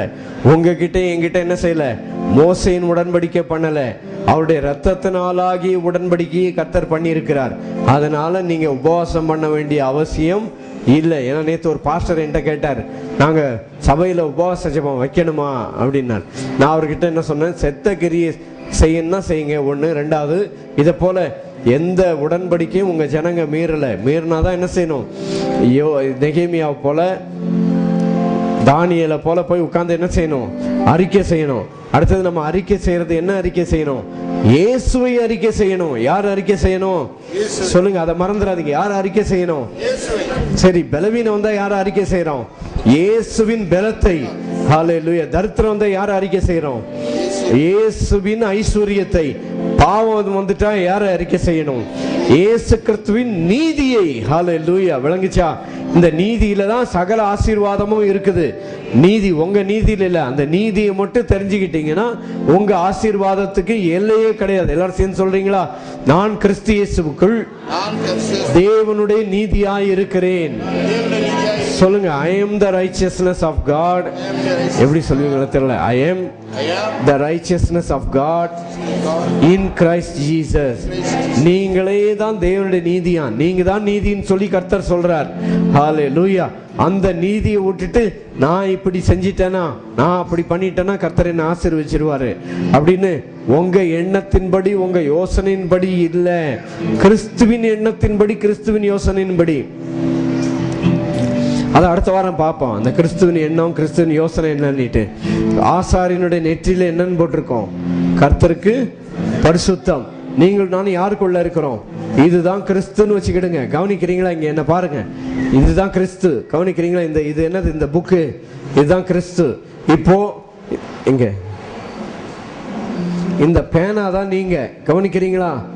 இது இந்த புஸ்தகம் கிறிஸ்து, இந்த பேனா நீங்க. உங்களை என்ன பிதாவாகிய தேவன் எங்க போட்டுட்டாரு? கிறிஸ்துவுக்குள்ள போட்டுட்டாரு. கிறிஸ்துவுக்குள்ள போட்டுட்டு பிதாவாகிய தேவன் யாரை பார்க்கிறாரு? உங்களை ஆசீர்வதிக்கிறதுக்கு. அந்த டக்குன்னு சொன்னாங்க பாருங்க, உங்களை ஆசீர்வதிக்கிறதுக்கு பிதாவாகிய தேவன் யாரை பார்க்கிறாரு? உங்களை பார்க்கல. இவருடைய வாழ்க்கை ஆராயப்பட்டு விட்டது. உங்களை ஆராய்ச்சி செய்யறதுக்கு பதில் ஒரு நமக்காக பலியான ஆண்டவர் இயேசு கிறிஸ்து, நமக்காக அந்த பலியான அந்த ஆடு ஆராய்ச்சி செய்யப்பட்டது. அதனாலே ஆண்டவரை என்னை ஆராய்ச்சி செஞ்சு பாருன்னு சொல்லிட்டு கர்த்தருடைய பந்தியில உங்களை ஆராய்ச்சி பண்ணாதீங்க. கர்த்தருடைய பந்தியில யார் ஆராய்ச்சி பண்ணணும்? இயேசுவை ஆராய்ச்சி செய்ய வேண்டும். ஹல்லேலூயா. ரெடியா? இப்போ ஆண்டவரே, எங்களுக்காக பிற்கப்பட்ட கொடுக்கப்பட்ட உம்முடைய வெளியேற பெற்ற சரீரத்திற்காய் நன்றி. இந்த கர்த்தருடைய பந்தியை ஒரு சில வீட்டில் வைக்கணும்னா எப்படி வைக்கணும்னு சொல்லி யோசிக்கிறாங்க. அதுக்கு இப்போ கேட்டு தெரிஞ்சுக்கிடுங்க. இது என் சரீரத்துக்கு அடையாளமா இருக்குதுன்னு சொல்லல. ஆண்டவர் என்ன சொன்னார்? அப்பத்தை எடுத்து ஸ்தோத்திரம் பண்ணி, ஆண்டவரே இந்த அப்பத்திற்காக உமக்கு ஸ்தோத்திரம் சொல்லிட்டு, இது என் சரீரம், நீங்கள் வாங்கி புசியுங்கள். விளங்குதா? இது என்னுடைய, இதை சரீரமாக நினைத்து பங்கு பெறுகிறோம் அதெல்லாம் கிடையாது. இது என்னது? இது என்னுடைய சரீரம், நீங்கள் வாங்கி புசியுங்கள், இது உங்களுக்காக பிற்கப்படுகிற என்னுடைய சரீரமாய் இருக்கிறது. லூக்கா 22:19 என்னை நினைவு கூறும்படி இதை செய்யுங்கள் என்றார். ஆண்டவரே, எங்களுக்காக பிற்கப்பட்ட உம்முடைய விலையேற பெற்ற சரீரத்திற்காக நன்றி. எல்லாரும் ஸ்தோத்திரத்தோடு கூட நன்றி சொல்லி பெற்றுக்கொள்வோம். ஹல்லேலூயா. எல்லாரும் பெற்றுக்கொள்ளுங்கள். கர்த்தருடைய பந்தியில பங்கு பெறுகிறவர்கள் எழுந்து நின்று பெற்றுக்கொள்ளுங்கள். ஹல்லேலூயா. சிறு பிள்ளைகள் இருந்து பெரியவர் வரைக்கும் எல்லாரும் பங்கு பெறலாம். எல்லாருக்கும் இயேசுவை தெரியுதுல்ல? எல்லாரும் சொல்லுங்க, இயேசுவே ஆண்டவர். சொல்லுங்க, இயேசுவே என் கர்த்தர். அன்றைக்கு எலியா சொன்னா கர்த்தரே தேவன் சொல்லி. ஏன்னா அன்னைக்கு யாரு கிடையாது? இயேசு கிடையாது. இயேசு பேர் அவனுக்கு தெரியாது. கர்த்தரே தேவன் என்று ஆர்ப்பரிப்போம் சொல்லி ஆர்ப்பரித்தார்கள். இன்னைக்கு நீங்கள் நானும் யாரை ஆர்ப்பரிக்கணும்? இயேசுவே தேவன், இயேசுவே தேவன், இயேசுவே தேவன் என்றே ஆர்ப்பரிப்போம். இயேசுவே தேவன், இயேசுவே தேவன் என்றே ஆர்ப்பரிப்போம். இயேசுவே தேவன், இயேசுவே தேவன் என்றே ஆர்ப்பரிப்போம். இயேசுவே தேவன், இயேசுவே தேவன் என்றே ஆர்ப்பரிப்போம். கர்த்தரே தேவன் அல்ல. யார் தேவன்? இயேசுவே தேவன். விக்கிரகம் தேவன் அல்ல, சிலைகள் தேவன் அல்ல. யார் தேவன்? இயேசுவே தேவன். இயேசுவே தேவன் சொல்லி கர்த்தருடைய பந்தியில பங்கு பெறுகிறவர்கள் பேய்களுடைய பாத்திரத்திலும் போஜனம் பண்ண கூடாதுன்னு போட்டிருக்கு. 1 கொரிந்தியர்ல கர்த்தருடைய பந்தியிலும் பேய்களுடைய பாத்திரத்திலும் என்ன செய்யக்கூடாது? பங்கு பெறக்கூடாது.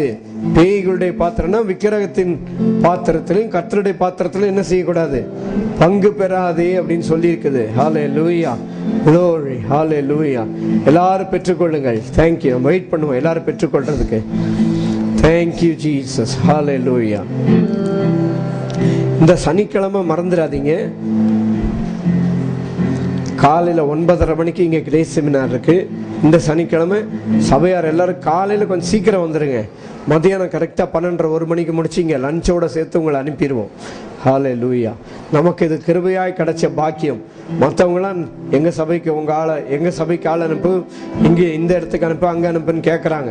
ஆனால் நமக்கு இப்போ இனிமேல் நம்ம இடத்துல வர்ற ஆளெல்லாம் வச்சு நம்ம சபையில் தான் வச்சு நடத்த போகிறோம். வெளியே கொண்டு போய் வேற சர்ச்சில் அங்கங்கே அனுப்புறதை விட நம்ம சபையில் நாம் கற்றுக்கொள்ளலாம். ஹல்லேலூயா. Glory. ஆண்டவரே, எங்களுக்காய் பிற்கப்பட்ட உடைய விலையேற பெற்ற சரீரத்திற்காய் நன்றி. Thank you Lord Jesus. ஸ்தோத்திரம். தேங்க்யூ. எல்லாரும் சேர்ந்து நான் பங்கு பெறுவோம்.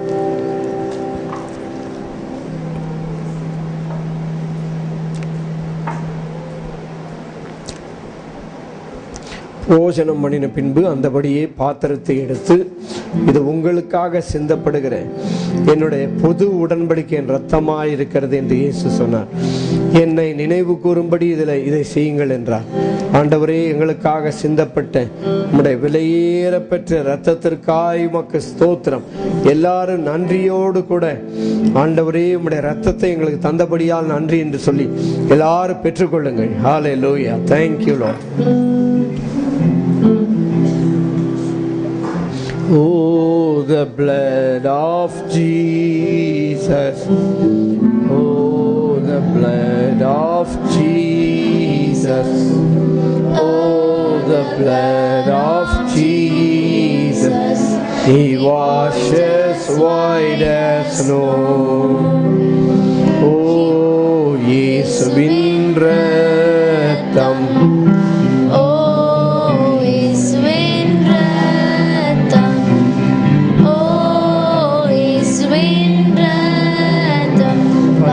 போல வெண்மையாக்குவே.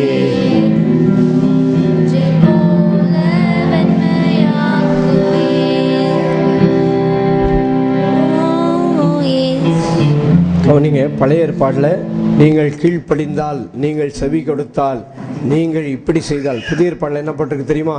என் மாம்சத்திலும் என் இரத்தத்திலும் பானம் பண்ணினால், if you eat my body and drink my blood, if you eat my body and drink my blood, என்னுடைய சரீரத்தை, என் மாம்சத்தை புசித்து என் இரத்தத்தை பானம் பண்ணினால் அவனை நான் கடைசி நாளில் எழுப்புவேன். ஹல்லேலூயா. அவருடைய சரீரத்திலும் அவருடைய இரத்தத்தில் பங்கு பெற்றவர்கள் கடைசி நாளில் எழுப்புவார். இந்த சரீரத்திலும் இரத்தத்திலையும் பங்கு பெறவனை பார்த்து, நீ ஆயத்தமா, நீ ஆயத்தமா, நீ போவியா, நீ போக மாட்டியா, நீ என்ன செஞ்சிட்ட, நீ எந்த பாவம் செஞ்ச, நீ எங்க போய் எத்தனை பொண்ணுகிட்ட 2 நிமிஷத்துக்கு மேல பேசுன, புரியுதா? இப்படிப்பட்ட கேள்விக்கெல்லாம் இடமே இல்லை. எப்படி? ரத்தம் முக்கியமா, நீங்க செஞ்சது முக்கியமா? பாவம் பெருசா ரத்தம் பெருசாங்க? இயேசு செய்த புண்ணியம் பெரியது. ஹல்லேலூயா. உங்க பாவத்தெல்லாம் விட அவருடைய கிருபை பெரியது. ஹல்லேலூயா. ஆண்டவரே, உம்முடைய விலையேற பெற்ற ரத்தத்திற்காய் நன்றி, நன்றி, நன்றி. எல்லாரும் அவருடைய ரத்தத்துக்கு நன்றி சொல்லுங்க. ஹல்லேலூயா. விலையேற பெற்ற தீர்வு ரத்தமே அவர் விழாவி நின்று பாயுதே. விலையேற பெற்ற தீர்வு ரத்தமே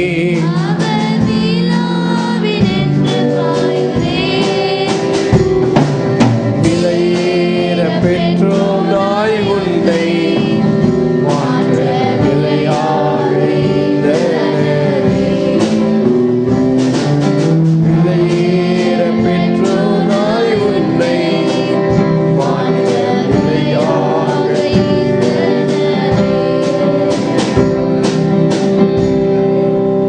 ஆண்டவரே, உம்முடைய வெளியேற பெற்ற ரத்தத்திற்காய் நன்றி. எல்லாரும் சேர்ந்து பங்கு பெறும்.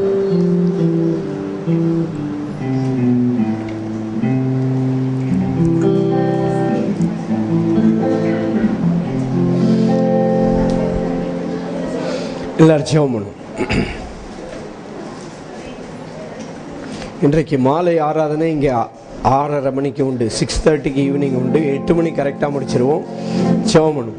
எங்களை நேசிக்கிற அன்புள்ள பிதாவே, இந்த நாளிலே எங்களுக்கு நீர் தந்த உம்முடைய ஆராதனை நாளுக்காக, உம்முடைய இளைப்பாறுதலுக்காக, உம்முடைய சந்தோஷத்திற்காக, எங்களை ஆக்கினை தீர்ப்பிலிருந்து விடுதலை தந்ததற்காய் உமக்கு நன்றி செலுத்துகிறோம். ஆண்டவரே, இஸ்ரவேல் புத்திரரை ஆசீர்வதிக்கும் பொழுது அவர்களை பார்த்து சொல்ல வேண்டியதாவது என்று சொன்னீர். அவர்களை பார்த்து சொல்ல, கர்த்தர் உங்களை ஆசீர்வதித்து உங்களை காக்க கடவர். கர்த்தர் தம்முடைய முகத்தை உங்கள் மேல் பிரசன்னமாக்கி உனக்கு சமாதானம் கட்டளையிட கடவர் என்பதை சபையாரெல்லாம் சேர்ந்து ஆமேன். என் ஆத்துமாவே கர்த்தரை ஸ்தோத்திரி, என் முழு உள்ளமே பரிசுத்த நாமத்தை ஸ்தோத்திரி. அவர் செய்த சகல உபகாரங்களை மறவாதே. அவர் உன் அக்கிரமங்களை எல்லாம் மன்னித்து உன் நோய்களை எல்லாம் குணமாக்கி உன் பிராணனை அழிவுக்கு விலக்கி மீட்டு உன்னை கிருபையினாலும் இரக்கங்களினாலும் முடிசூட்டி நன்மையினால் உன் வாயை திருப்தியாக்குகிறார். கழுகுக்கு சமானமாய் உன் வயது திரும்ப வாழ வயது போல் ஆகிறது. ஆமேன், ஆமேன். Praise the Lord. கர்த்தர் உங்களை ஆசீர்வதிப்பார். உங்களை எல்லாருக்கும் ஒரு எளிய ஒரு ஆகாரம் ஒன்று மாடியில் இருக்குது. எல்லாரும் பங்கு பெற்று போகும்படியாய் அன்பாய் கேட்கிறோம். ஹல்லேலூயா. துதி கன மகிமை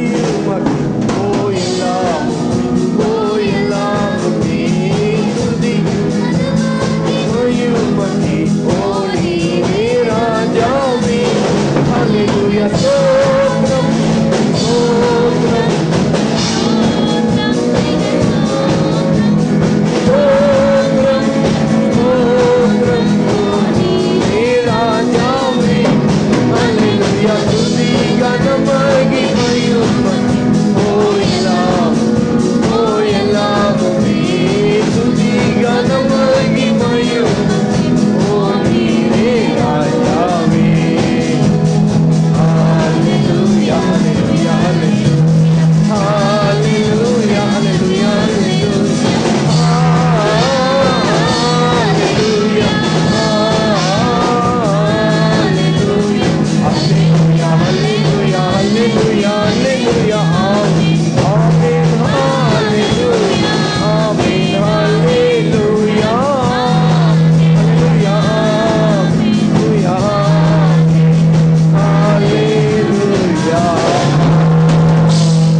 கர்த்தர் தம்முடைய நீதி நிமித்தம் உங்களை ஆசீர்வதிப்பாராக. ஆமென், ஆமென். Praise the Lord. God bless you.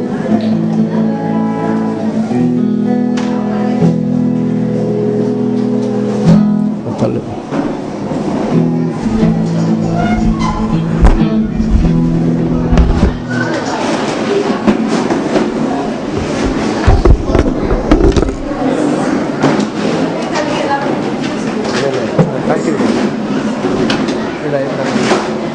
you.